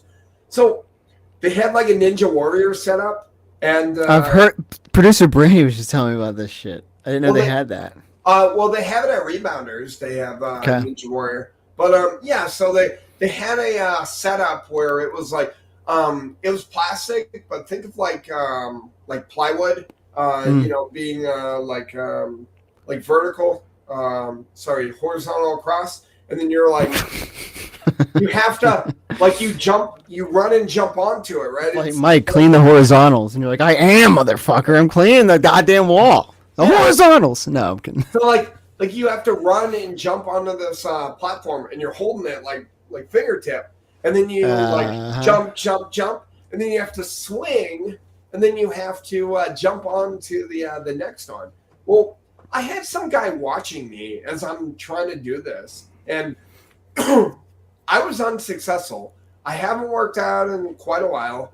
I'm a little older, you know, I'm 37, not as good as I used to be. But, like, I'm just thinking, to me, a week ago at this fucking trampoline park, not being able to fucking do this, you know, fucking 15-foot, you know, fucking, sure. You know, Ninja Warrior. And watching this movie, fucking Roger Moore just takes a fucking chain and fucking straps up and has a fucking 120-pound fucking weighted vest holding on to him. It's just like, yeah, I got this. We good. We ain't going to die. Hey, hold on. We good. Yeah. And I'm like, holy shit, man. Yeah. So Bond escapes. And then they kept, like, the fucking crony kept, like, speeding it up. Mm. And then, like, he couldn't stop it. And then Jaws just, like, crashes into the fucking building. And then there's a random fucking white girl with braids and glasses. God. Yeah. Her name is apparently Dolly. Dolly. And then it's, like, love at first sight. You know, for Jaws and Dolly. Like, weird. She must be drunk. Weird. Yeah. Very weird, because it also plays that like traditional generic love song. Right. That like Looney Tunes always did. Yeah, they're in love. And then they just run off. Yeah. And like Bond is like watching. He's like, and then he's just like, all right, well, I'm good now. Let us bang. And she's like, you say, but it was just so, that was another scene where it was just like, what is this doing here? So then this chick just in Jaws, dude. All right, before I will say, because I'm gonna bring it up again, when he's getting like sped into the wall, whatever, into the Skycraft thing, they do like a zoom up on like Jaws' face, and he's like, you know what I mean, like as he's crashing into the wall. They do it again later, and I don't understand. Like I don't need to see him like freaking out. Right. By falling off. But yeah, so chick meets him. I don't know what she's doing there. She's there. Yeah. They run off. Goodhead's like, hey, James, you saved my life. I'm wet. Yeah. And they're in like a field and they're making out. And I'm soaking. Like, and they're like trying to fuck. Yeah. Like, all right. Bond's like, you're going to tell me twice. Yeah. And then they fucking like ambulance. Bro. Like EMT rolled up. And then Bond's like, we're good. So, I thought it was like, he's like, thanks, man, but we're good, dog. And then they fucking club him. So no suspiciousness at all. So, hey, thanks, man, but so now they're in an ambulance going to Drax, and then Bond escapes, but then you know what's up with Holly's tactics? Oh, just staring at the guy. Yeah, she's like. Like, I'll fuck you? Yeah. She's I won't say it. I won't say it, but I'll stare at you. Yeah. I'm not even gonna flirt with you. I'm just gonna, and then like it's working though. I guess. Yeah. I guess if you didn't have to progress to another level of flirtation, why? The guy's biting already. You know, like Bond's getting free. So he gets free, and he does the worst kind of like surprise attack. He like kicks on a fucking or a fire extinguisher. Yeah. Why not just knock the dude out? I don't know. It's Bond. He's like, I'm gonna spray him with some, and I'm like, okay. So then what happens is they get in this like tussle, and they both get thrown from the ambulance. Yep. Dude goes straight into an ad. The dude gets head smashed into an ad. Yep. He's dead. Yeah, he's dead. And then Goodhead gets taken off to somewhere we don't know. And Bond goes. That's when Bond goes to on a horse. Riding a horse. Poncho. And a poncho up into MI6's pop up. And the Q's like, I got you a fucking ride. And then he's on a boat. Now he's on a boat. He's going on someplace in South America. And this boat is like a tank boat? Q boat? I don't know. Speedboat with Q. And then it gets weird. So he's randomly in the jungle. And then he sees a fucking hot girl. Right? Oh, he follows her, yeah. Yeah. Okay. Well, this is also where he meets Jaws again. Jaws falls off a waterfall, and they zoom up on his face again, and then he meets the hot girl. Yeah. So he sees a hot girl. He's randomly in the jungle. He sees a hot girl. Okay. I get it. You think with your penis. However. Come on, brother. Why is there a random, like, she's not even, like, dressed for the fucking... She's not even, like, South America. She's like a white blonde chick. Yeah. You know, like, she doesn't belong here. How do you not know this isn't a foxtrap? Like, you've got to know. You've got to fucking know. I've been sent to this area specifically in this latitude longitude because apparently Drax is like, this is where the flower is that he's getting his virus. Nothing weird could be here. So there's just a chick. This is perfect. This is fine. Exactly. It's a trap, bro. It's a fucking trap. So he rolls into the trap because then all of a sudden there's like 10 of them. It's like 10 chicks. Yeah. And then he just keeps going. He's like, oh. Like another one comes out and he's like, that's good. And another one comes out and he's like, that's also nice. And then like by the time there's like 10, Roger Moore's face is like, okay, it's party time. Yeah, like an idiot. Moore's like 11 way. He's like, is there more? Why should we stop now? Yeah. And I'm like, dude, come on. And then he gets like flung into the fucking pond by like a rock. It's like, bloop. And another attempt at a villainous murder by animal, like a boa constrictor or something. Yeah, I assumed it was like an anaconda or something, and then Bond kills it. But he kills it with I think it's what's her face. It's Goodhead's needle pen. But the face on the snake, he's like, did you see it? Yeah. It was like dead. Drax rolls up. It's like, yeah, you fucked up, bro. I got you now. Yep. Takes him into his, like, I don't know what you would call these places, like the debriefing room of the villains that tell you everything they're doing. Yep. Another Bond trope. Let me tell you exactly what my plan is. Yeah, you were curious, huh? Let me tell you. I'm Space Hitler. Yeah. That's basically it. He wants to destroy the world or the human race. Yep. And he's setting up spaceships, and the whole reason that he had to hijack his own spaceship. Okay, bro, that's it. That's the one. Okay, he's like, I just want to know why you stole the spaceship from America or whatever it was. And he's like, because I needed it. He's like, mine had a fault. Bro? I needed 4. I had 4. Mine had a fault. So I need the 5th one. Yeah. Could the writers not think of a better reason? It's like, what do you mean you had a fault? You couldn't have fixed the one you had? Yeah, right? There was 5 Moonrakers. So you're right. He had 4 on hand. You couldn't figure out with those ones? I just don't understand, bro. You literally... This is the catalyst of the whole movie, is you stealing that shit. You could have gone to space, done your Hitler shit up there, and taken out the whole human race. Never would have known. But you had a fault, bro. I had a fault. Dude, the red light wouldn't go out. I couldn't figure it out. So Drax tells fucking Jaws to take Bond to get warmed up. Yeah, warm him up. He's a little cold from the water. Yeah. So he throws him in Holly Goodhead. He brings him into a room. It's got Holly Goodhead, and then it turns out this room is like underneath the fucking jet booster. Right, one of the shuttles, bro.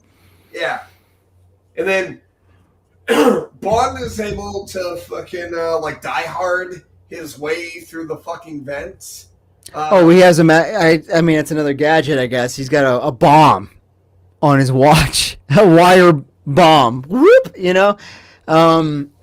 blows up the vent, and they could escape through the air vent. This is where they basically sneak onto a space shuttle. Yeah, they sneak onto one of the Moonrakers. They yep. And we never touch upon it, but Holly Goodhead is an astronaut, so she's well equipped to. She's a doctor, an astronaut, a CIA agent. She can fly this fucking. And a phalange expert, not phalange. What's the word I'm looking for? Fuck, it's not phalange. Fellatio expert. Fellatio. F words. Yeah, she's like a jack of all trades, bro. So she can fly this space shuttle. They're going in. She's like, yeah, don't worry about it. I got it, bro. Bond, just shut up. I'm driving here. They end up on this space station for Drax. They get caught. Right. It didn't last long. Bond in space. Bond's in space for the first time. Made a note. I think it's funny. I did make a note. I said it's funny watching this now in 2025. I'm sure back in 1979, it was like amazing. Everyone was in awe watching a movie about space. You know what I mean? Like, this guy's in space. Look at all this space shit. And like now, I could give a shit. You know what I mean? Like, there's so many space movies where I'm just like, all right, he's in space. Let's get it over with. Let's get him to the station. Let's move it on. I don't need to see everyone floating around. I don't need to see the stars. Like, it's in like almost every other movie these days. So it's kind of funny looking back that way. He basically fights Jaws again. Yep. He hits him in the nuts, and it hurts. Does he have metal balls? Because he first hit him in the jaw, like an idiot. I don't know. You fought this guy like 500 times. And then he has an uppercut to his nuts, and he's like, oh my god, it hurts too. And I'm like, does he have metal like everything? Then I have that they get caught and brought to Drax again. Yep. And this is where he kind of like sways Jaws to his side. I don't know if I missed anything. While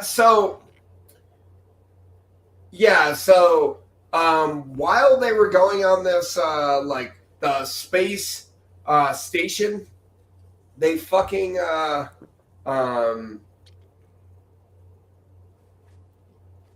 that's when they like Noah Arked like all these fucking like. Oh yeah. There's like 30. I can't remember 50. I don't know. It was like couples, and they effectively like Drax. This is when Drax is telling Bond like, "Hey, I'm killing everyone. My fucking cyanide is not going to wipe out plants or animals." Yeah, I guess we should have noticed. Apparently, we should have noticed that when he killed those two scientists, that the rats survived. Right. So that this doesn't kill animals, like you just said. Yeah, it only kills humans. It's very specific. Very, very only humans. Sophisticated virus. Yeah. Only humans die. So maybe monkeys too. I don't know. We didn't talk about those guys. We just know rats. And then when they're dead, he's gonna repopulate with his perfect race. Yep. Yeah, he's Hitler. He's just Hitler. That's it. Okay. And then from there, fucking Bond is talking, and because Jaws is there, and somehow Dolly's there too. Dolly. Yeah. I think maybe Jaws has just some kind of like, hey man. I'm the top ranked henchman. You want to hire me, bro? You're bringing my girl. You know what I mean? Like, well, I think at this point he's like, oh, I'll go in space with you. I'm taking Dolly, right? And Yeah, so like Jaws is, so Bond's talking is like, oh, so you only want like genetically superior people, Yeah. and like, Perfection, right? yeah, Yeah. and Drax is like, yeah, and Bond's like, so anyone inferior, you're gonna kill, and Drax is like, yeah, and then like Bond is like, and somehow like Jaws clues in, like Jaws has some like self, like Awareness. Yeah. awareness, where he's like, I'm a 7.5 foot fucking like Metal tooth man. I've got this bulging fucking thing in my head. Like Jesus I am not a Christ. genetic specimen. Okay. Dolly's like 5'0" She loves me, so she's got to be fucking retarded. Well, I was gonna say, like, okay, bro, were they like trying to insinuate or suggest that Dolly was like hideous as well? Because I was like, she's like kind of pretty attractive. I- Yeah, I was like, you're like, hey, bro. Bond's like, look at that chick you're banging, Jaws. She's dead too, bro. She's fucking ugly, dude. And I was like, really? What are you doing this? She had glasses. She had glasses and paint on her overalls, and her hair's in a ponytail. Exactly. And he's like, oh fuck, we gotta take this motherfucker down. Yeah. So from there, Jax Jaws switches sides. Yep. He's Now on Jaws Bonds. Now he's Bonds top hire. He's like, I'm working for you, bro. Okay, so now, and they also talked about how they couldn't fucking spot the space station because it had. It was got some kind of jammer. jammer. Right. Okay, and then there's a giant fucking button that says like emergency stop. And Yeah. That's even before where he's like, I don't know where we're gonna find it, and she's like, it's probably on this level that says like radar, level 10 radar, and then I was like, they go up to level 10, and then there's the big emergency stop button at the very the script sign. Yeah, real discreet, bro. So they hit that button, and I guess I think it's U.S. Somebody sees it immediately. Yeah, I think it's U.S. Yeah, and then so I looked it up. They call them Space Marines. Space Force. Yeah. Okay. Yeah. So a space shuttle shows up, and they've got a bunch of fucking dudes with laser guns. And then it gets weird because they all release into space. And they're like this laser gun fight out in space. Yeah. Yeah. It's like Normandy, D-Day, but like in space, you know? Yeah, they're just like not in water. They're just getting let go into the outer space. Yeah, have fun, bro. Don't get shot by these laser beams. So this is like another, almost again, parallel to the last movie, where like the bad dudes like layers getting like stormed by armies, right? And there's just like a massive battle going on, and while Bond and like his close people are trying to escape. Yep. So like there's like very close to each other's movies, right? You know. And then Bond traps Drax in like a corridor, and then he fucking shoots him with the cyanide dart, and then he fucking blasts him out, to space, and then from there. What did you think about his death? I mean, for today's graphics, it's pretty low grade. Well, pretty low grade. A fun fact, though, did you know that Drax's death scene was inspired by Princess Leia in The Last Jedi? I did not know that. Well, yeah, but now you know. Princess Leia didn't die in The Last Jedi. Yes, she did. No, she didn't. Didn't she? No. Which one's she dying, bro? Rise of Skywalker. She died in that one? I think. It wasn't The Last Jedi. Carrie Fisher died after The Last Jedi. Oh, that's probably what I'm thinking about, yeah. But she was still alive. You ruined my joke, man. Yeah. Not the fact that this movie came out like 50 years later. It's also funny that you say that because I was picking up with Holly Goodhead, her character. I got a lot of Carrie Fisher vibes, like Okay. Yeah. Just from like her whole like mannerisms and stuff. And she's not necessarily like a damsel in distress. She's like strong, kind of has like raspy voice. You definitely fuck her. You definitely go James Bond on her and be like, I gotta do it. So we've got the Space Marines have now stormed the fucking control, and then while this is going on, these fucking pods that had the cyanide you're right, are released, and she died in Rise of Skywalker. I know. I'm just making sure. Why would you? I get it, trust but verify, but why? I just forgot everything. Yeah, trust but verify, bro. Okay. All right. But I'm just saying, I forgot everything that happened in episode 9. Just anything past 7's trash. I was trying to keep up, and I'm like, somehow Palpatine returned. But go ahead. Sorry. So they're fighting the space. The fucking U.S. Space Marines are fighting Space Marines. Tracks people From aliens. And then from there, there's a little bit of a fire, and now they're retreating. But Bond is trapped on the other side, so they gotta leave him. Yep, bummer.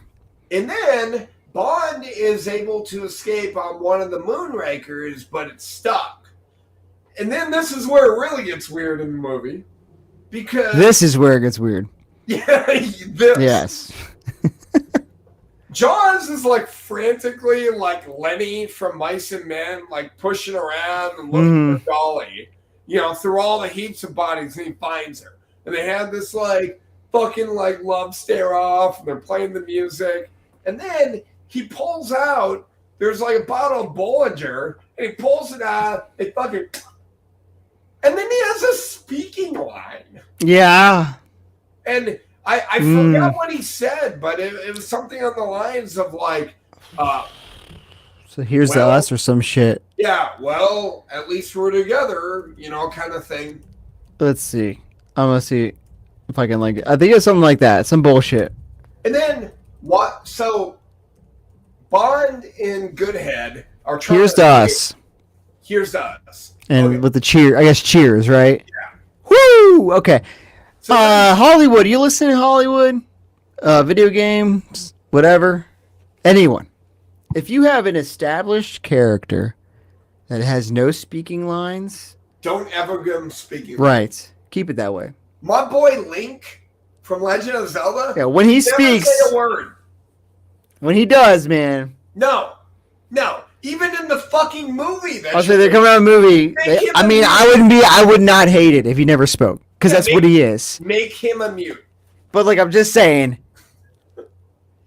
Yeah, don't. Yeah, that's all. It never works. This can be our first deaf, fucking action star, from the movie, where he's just signing words to fucking Zelda, But yeah, so, but I digress. So Bond and Goodhead are trying to escape, but it's stuck. They can't fucking separate from the space shuttle.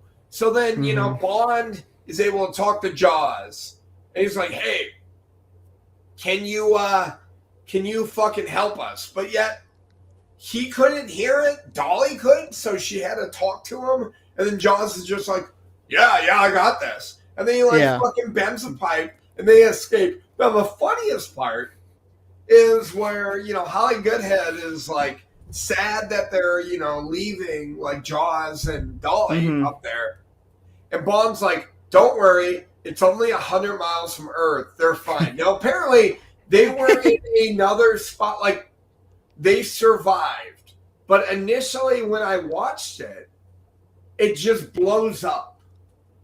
Okay. Don't worry, they're fine. And then it blows up, and I'm like, oh, that's the funniest shit ever. However, so I fell asleep watching when I initially watched it, and I woke up around this part, and I watched it. And then last night, I finished the last 40 minutes of the movie. So I later saw where they had, before it blew up, they had showed the little smaller part of the station that they were on had separated.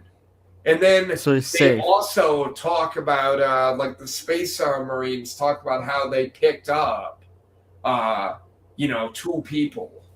Okay, I was gonna ask, did they ever talk about how they get out? Jaws and Dolly did survive. Yeah. Happily ever after, boys. Here's to them.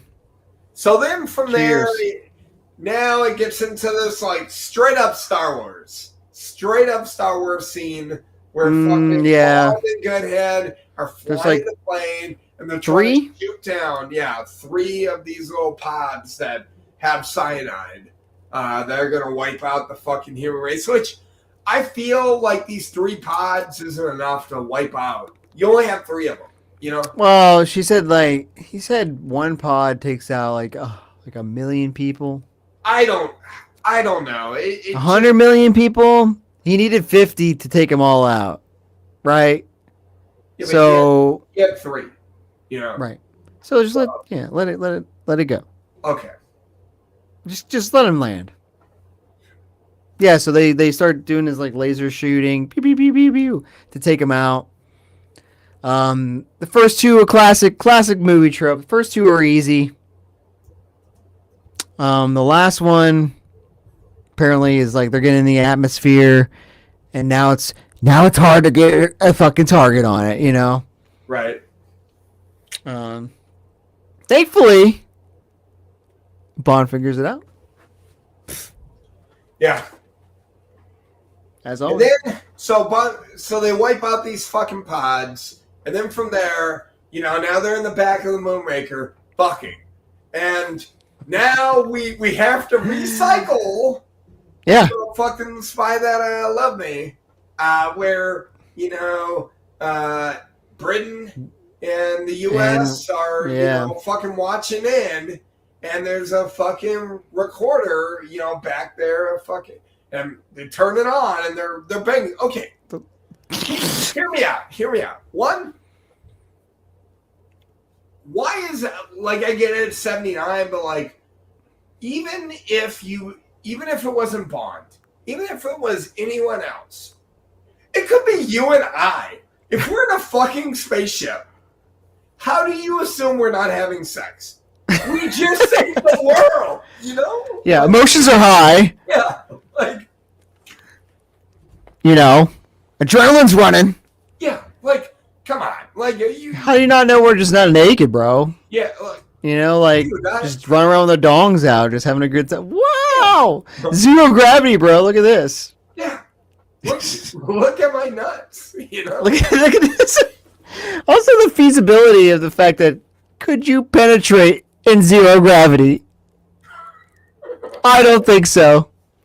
I don't know. I've never been in 0 gravity though. So we got any astronauts in the chat. You want to go ahead and tune in and let us know if it's possible to penetrate in the orbit of Earth. But that's the movie. It ends right there. It's like, all right. Oh yeah. Well, we got to forget about Q saying, I think he's attempting re-entry. Classic. Yeah, and rebang, 0G bang, rebang. Yep. So this is the last movie that we have him. That's true. Yeah.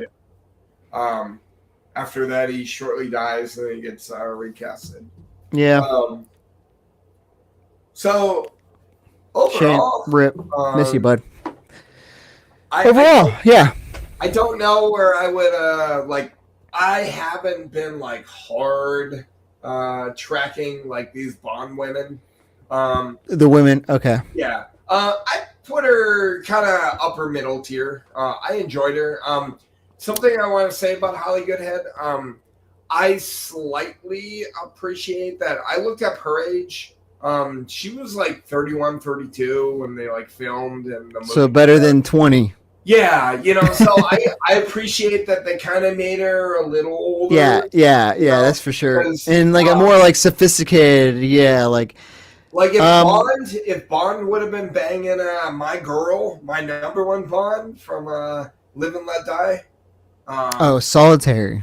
Yeah. Oh, that'd be a She little was, like- weird. You know, she was like 18, 19. She was like, I think he did bang her though. He did. Yeah, but he's You mean now? Okay. Yeah. If they Yeah. would have had Solitary For sure. like in Moonraker, like it Mhm. would have been creepy. But we're Yeah. starting to get into like, and I will be tracking the age difference because we're. I'm on it. I am on this. So we're getting your top is your top Solitaire? Or is it still Tracy? I can't remember. No, it's Solitaire, and then Okay, I so think it's Solitaire, Tracy, and then Domino. But it Yeah, could be Solitaire, okay. Domino, and then Tracy. Those are my top three. Gotcha. But Solitaire is number one. And we're thinking about putting Goodhead. What if her name was different? Yeah, I kept asking myself that. What if her name was different? Would you think differently of her? So, look, I thought she was a good actress. I looked her up a little bit. I never saw Dallas. Apparently, she was like the star of the show Dallas, and there were some other things that she starred in. I mean, obviously, she wasn't in like Game of Thrones and shit like that, but Yeah. you know, I mean, she wasn't Kitty Cat from Wedding Crashers. She wasn't Kitty Cat. That's true. But yeah. So, you gonna put her where? Yeah. Is she better? Okay, a good question is she better or worse than last movie's girl? Because they're very similar. Yeah. in characters. I go anti-recency bias. I'd put her 5. I'd put the other girl. Okay. Just somewhere in the middle. I do not think I think she was a good actress. I think she added to the movie. I mean, yeah. That's really. I think the one thing about it is I like to think about like if you take him out of the movie, does it change? I sometimes I think like if you took Solitary was like Tracy 100% is like, you know, that's the whole movie, right? Solitary was like so hot. There you go. This is my barometer. If that's your barometer, that's okay, bud. But So you're saying if there was no love interest? No, well, I'm just saying like if Dr. Goodhead wasn't in the movie. So how much of effect she have on it? Like okay, so Man with the Golden Gun had that blonde girl who did nothing. I don't even remember. Oh, well, I guess it also had Man with the Golden Gun's chick, but she died midway through. Exactly. Yeah. Not memorable. I think she added to the movie. If you took her out, like I mean, this is a wacky fucking movie, you know. So it is nuts. It is kind of I'm gonna put her 3 for me. Behind Pussy. Actually, I think she's better than Pussy. Wait, so you have her above fucking Domino? Yeah. Really? Yeah, it's Domino. She's you okay. You have her above. I'll tell you my list. You ready? Yep. All right, Tracy 1. Pussy 2. Goodhead's now 3. Okay. Aki from You Only Live Twice. Okay. 4. Domino 5. Okay. Tatiana from Russia with Love 6. I've missed quite a bit actually. Honey Rider 7. There's a lot more in between those two. Solitary is definitely above, I think, Tatiana. How is Solitary not higher on your list? She doesn't do anything for me. Like not like that. Like I mean, like she just kind of is just there. You know what I mean? Like she's just hot.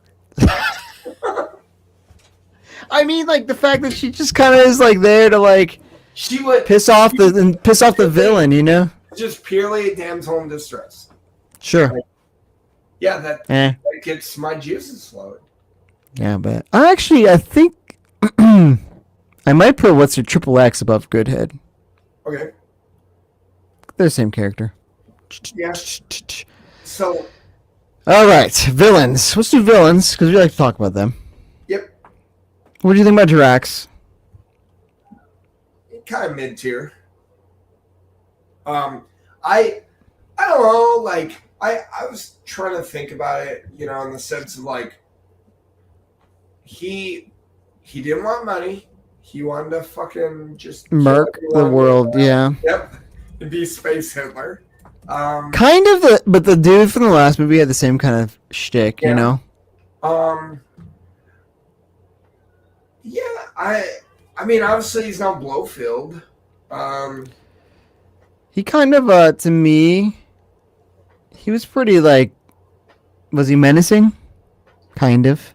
Yeah, ish. Just nothing to you. I thought he was pretty, fuck, I don't know. I think he died too easily. Yeah, he just kind of took a dart to the chest. Yeah, it's right to the titty. And it was that he was done. I think there's. Oh, keep going. I was just thinking. I just think he didn't. He started off very strong, you know, like trying to like kill the girl. He tried to kill Bond. He like took no shit, you know, like no one come near me. And then like at the end, he just died. Right. But I guess most of them do that. I don't know. He just kind of was just there. Because when you think about the movie, and like you said, how like it's just kind of confusing because it's kind of just like a bunch of shit thrown together. It was in order to get him to space. Right. Gadgets were cool. They were something, yeah. I guess villains. You could also say Jaws was in it too, and Chang. Yeah. It definitely helped that there were two of them. Jaws, like, yeah, this is the other thing. Like, looking back, because, like, before we started doing this, when you think of villains, like, I always think of Jaws. You know? Sure. He's very iconic, but that doesn't make him good. You right. know? Doesn't make him good henchman. But, like, I think what honestly hurt him is being in this movie. Yeah, you know, like why did we need two movies to bring it back? Jaws? Right. You know? Yeah, exactly. I don't think any other henchman comes back, right? I mean, Blofeld comes back, but like Blofield's henchman? Yeah. Right. You know what I mean? Like henchman? I don't think so. It's just weird. Bring back Tiki. I think he died, bro. Sure, bring him back. Kind of hard to bring him back. Bring back Lashif, bro. Voodoo. He's dead. Voodoo. Yeah. Voodoo. That's right. They didn't really have any cars. They had 0 cars, bro. What the fuck? Except for him rolling around, and I think it was a Rolls Royce. But he didn't. He just kind of left. It wasn't like a. Yeah, that wasn't his. And they were worried about the gondola boat and the motor speedboat. They also he was on a spaceship. He was on a spaceship. That's also a thing. But no cars. Locations were kind of dope. Yeah. Kinda, you know, like a little different going to. So I looked it up. So yeah, because they knew they wanted to go to Rio, and then they did Venice. They were in Cali in the beginning. Yep. They were also trying to go to India and Nepal, and based off of like timing, they weren't able to do that. You know, but yeah, I in thought, space. Yeah, they went to space. Locations are dope. But yeah, now it comes to the movie itself. You want me to go, or you want to go? I'm gonna give you a rundown of what you got so far. Okay. All right. Or do you have it on you? I have it on. I'm gonna give you a rundown. Yep. All right. Your number 1 is Live and Let Die. Yep. Still. Thunderball. 2. 3 is On Her Majesty's Secret Service. 4 is Goldfinger. 5 is Spy Who Shagged Me. Yep. I'm sorry. 4 was Gold Member. 6 is The Man with the Golden Gun. Yep. And then Diamonds Are Forever. Yep. 8 is You Only Live Twice. Yep. 9 is Dr. No.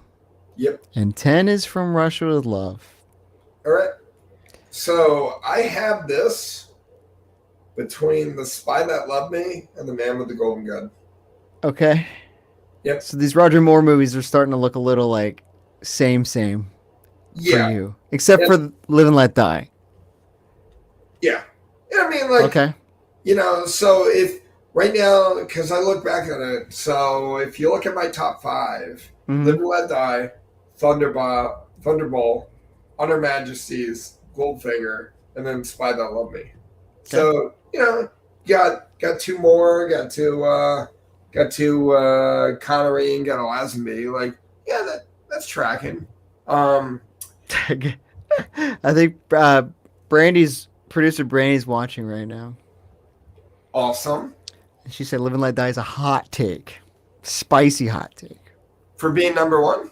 Yeah. She hates that movie. And I totally like that movie for whatever fucking reason. Maybe it's just that it's in Nolan. You just want tea. I hate tea and you love them. I don't know. Yeah, and I like Dr. Pepper in that fucking Dr. Pepper? Yeah. JD Pepper?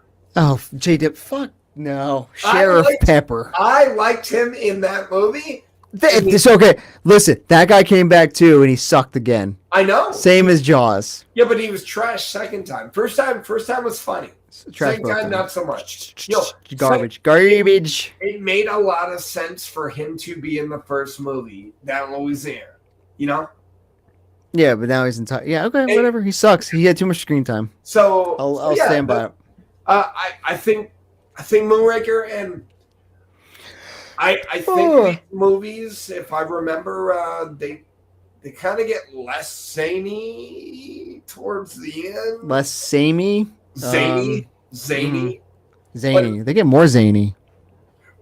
The last one, I don't know. Christopher Walken's, I think, is like a little The more. View to a Kill. Yeah. St. John Smythe. But yeah, I don't think like this movie was just a little too over the top. So right. I've got it ranked below The Spy That Loved Me, but I have it above Man with the Golden Gun. And I think right now this is definitely kind of like that, like middle tier, topper, lower middle tier. Right, I'm gonna slide mine in real quick. Sure. Locking it in. All right. Locked in. All right. What you got? Guess. All right. So my number 1. All right, I got number 1. I'm gonna go down the list. And I want you. You don't know. All right. Number 1's Honor Majesty's Secret Service. Yep. Number 1. Yep. 2, Goldfinger. Yep. 3, Thunderball. Yep. 4, From Russia with Love. Yep. Then I have. What was this 5? 5, Spy Who Loved Me. Yep. Same as you, actually. And I think I'm gonna put 6 right behind it. They're just very similar. Moonraker. They're both gonna be 6 for us. Oh, so you and I have the same number 5, number 6. Yeah, and then I go Diamonds. Yep. 7, Live and Let Die at 8. Man with the Golden Gun at 9. Dr. No. And You Only Live Twice. You only live twice, man. Whoo, baby. Yeah. Mine is. It's got a lot of Connery at the top. I see 3 out of the 4. Top 4 Connery. Hey, and right now we've had 3 bonds. I already know. Like right now, like without like being too biased. Do you think that maybe rewatching them, like your top will change? I do think it could change, but I already know what my top 5 are.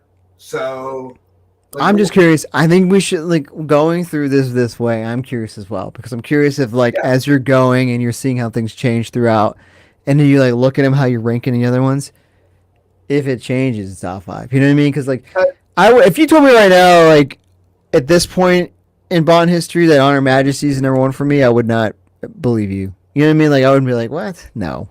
But watching, you're like, I dig. So, like right now, with what I think I know, I think that my number 1 is either going to be my number 5 or it will not make my top 5. Okay. So I think I definitely believe that my top 4 are yet to be unveiled. But we will fucking see. And I, because like I remember Moonraker, like it's a very, with it being so fucking zany. Like I remember that one, and like I remember watching it, back in 2012, and and it's crazy to think that was 13 fucking years ago. But like I remember watching it and like, oh yeah, that was an enjoyable movie. I thought it was higher, than Love Me, but watching him, now you're like, so we'll see. But do you think that breaking them down this way changes your view on things, like talking through it like this? Like, because you might be like, I remember it was enjoyable, but now when you break down, like, look at this scene, look at this stupid quote, look at this thing, like, can kind of be like, a lot of times, like, I like movies, I do. I like, however, I'm not like a cinematic buff, kind of thing. So a lot of times, like, especially like with this zany shit, if I'm entertained, I'll give it a pass, Sure. So, sit down and like talk pass about is a pass, dude. There's 25 films, you know what I mean? Like, right? That means it's at like 15 or 20. That's a pass, Yeah. But yeah. All right. I don't think I don't know. Hopefully my bottom two don't change, because if they do, that means something really happened. I don't know, man. We got some end of more to get through. I think that might be some competition. Whoa! And with that, I'm back. It's also fun because, like, I've also been trying to think, what is the ideal amount of Bond? Because like Lazenby, with having one fucking film, obviously that's not enough Bond. And we both liked the fucking movie. Like, it's my number 3, it's your number 1. Obviously it was different, but like we needed at least 2 Bond movies from Lazenby. Right. Like, but how many is too much? So Connery did 5, Moore did 7. Fucking Brosnan did 4, and my boy Craig did 5. And we'll talk about Craig when we get there. But like, what is the, like? I honestly think it's probably 4. 4. Yeah, because like there's like and I would like to say it probably depends on like. Oh wait, no, Connery didn't do 5. He did 6, right? Because he did 5. 6. He left because he initially did 5. Yeah. And he did 6, but like I didn't need him to come back, and I definitely didn't need that last one, Yeah, Diamonds Are Forever. No, yeah, exactly. No, like that. Diamonds Are Forever is fine. Him coming back for Diamonds is fine, but I didn't need You Only Live Twice. Like that. That was his. No, Diamonds was the one that he came back for. Yeah, but I'm saying the one before he left. Before his last one. Yeah, before he came back. The fifth one was You Only Live Twice, right? Yeah. Yeah, I didn't need that. So I guess what I'm saying is, if 4. If you cut it off at 4, because 4 was Thunderball. Yes. Yeah, if you were to cut it off at Thunderball, holy fuck, awesome. Yeah, it's what a run. I guess I'm just saying, I didn't need Diamonds to suffer through You Only Live Twice. So, yeah. I mean, like, in reality, you could be like, yeah, You Only Live Twice could have been better. It could have been, like, done at Goldfinger, but it's so hard, though, I think, when you're like, imagine if Craig was like Skyfall happened, and then he was like, all right, I'm good. Well, you know what I mean? Like, Skyfall was third movie, though. But what I'm saying is, like, Thunderball is probably his most successful movie, and then you're like, you're like, holy shit, or even like, Goldfinger did great, Thunderball kicked that out of the water, and you want to quit now, kind of thing, and like it's tough. It gets to the when are you? That's like hindsight, though. Yeah, like yeah. And initially But yeah. when we went into this, I thought my top 5 were going to be all Daniel Craig movies, all 5 of them. I not showing my cards too soon, but Craig is my Bond, and he might be your Bond too. However, I do acknowledge that like the Daniel Craig series might be a little bit up and down, and I think it'd be funny to watch when we get there, because like I think looking back at it, when you're in the moment of it, watching them in the theaters, you think everything's like the newest and dopest shit. right. You might look back and be like, that was great. The next one's not great. The next one's great. The next one, and like up, down, up, down. Kind of like kind of like more right now. Yeah. You pop out with a good one, then another bad one comes out, and you're like, what? How the fuck do you go from this to that? And we have 3 more movies. Like that's the crazy That's what part. blows my mind, dude. It's in 1979, and we got 3 more before Dalton takes over in like 85. Yeah. Or it's 86 or something like that. 87. Let me see. I'm looking at. It's License to Kill is the first one, right? Yeah. No. That's Living Daylights. Yeah. All right. Daylights. No, dude. I think License to Kill is the first one. No. 87. Living Daylights. And then License to Kill is 89. Must have been 89. Yeah. Yeah, because I think the last Moore movie came out in 85. Yeah.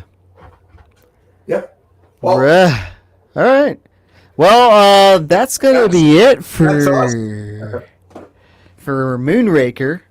Anyone got anything you want to say, Mike, to the chatters, the watchers, the degenerates out there? Hey, whether you're watching us live or you're watching us later, listening to Zach and I just kind of ramble on, like, we appreciate you coming in. And I'd say we wouldn't do this without you guys, but like, yeah, we probably would, but it's enjoyable with other people. No, yeah, exactly. Your input is great, and just chatting dumb shit, give us something.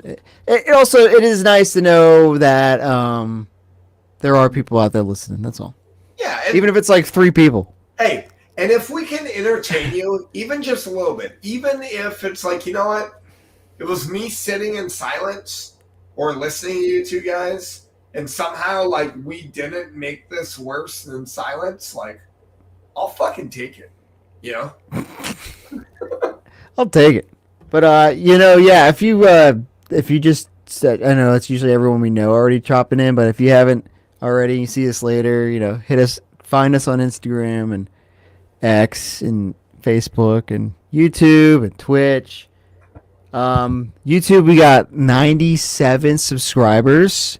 Dope. So maybe we could scrounge 3 people we know together and hit 100. Hey, listen, if you're listening and you find us even just a sliver funny. Yeah, just a little chuckle. Even if you're just laughing at our faces. Like, man, look at that goofy looking fuck. Why are these guys still doing this? If I like them, they'll stop. Wrong. We won't. But, yeah, let's try and get 100, dude. 100 ain't bad, right? That's a good even number. 3 people. Yeah. In my mind, we're going to eventually hit like 1,000, 10,000. So, like, sure. Hey, let's get 100 subscribers, Yeah, you start one. Yeah, start small. Let's get 1 subscriber. Let's go. 3 people. So somebody will. If you're still watching, you tell them Pretty White Mike sent you. I don't know if they know who that is. It doesn't matter if they know who that is. But anyway, thanks everyone for stopping by. It's Gin Sofa. Out. Out.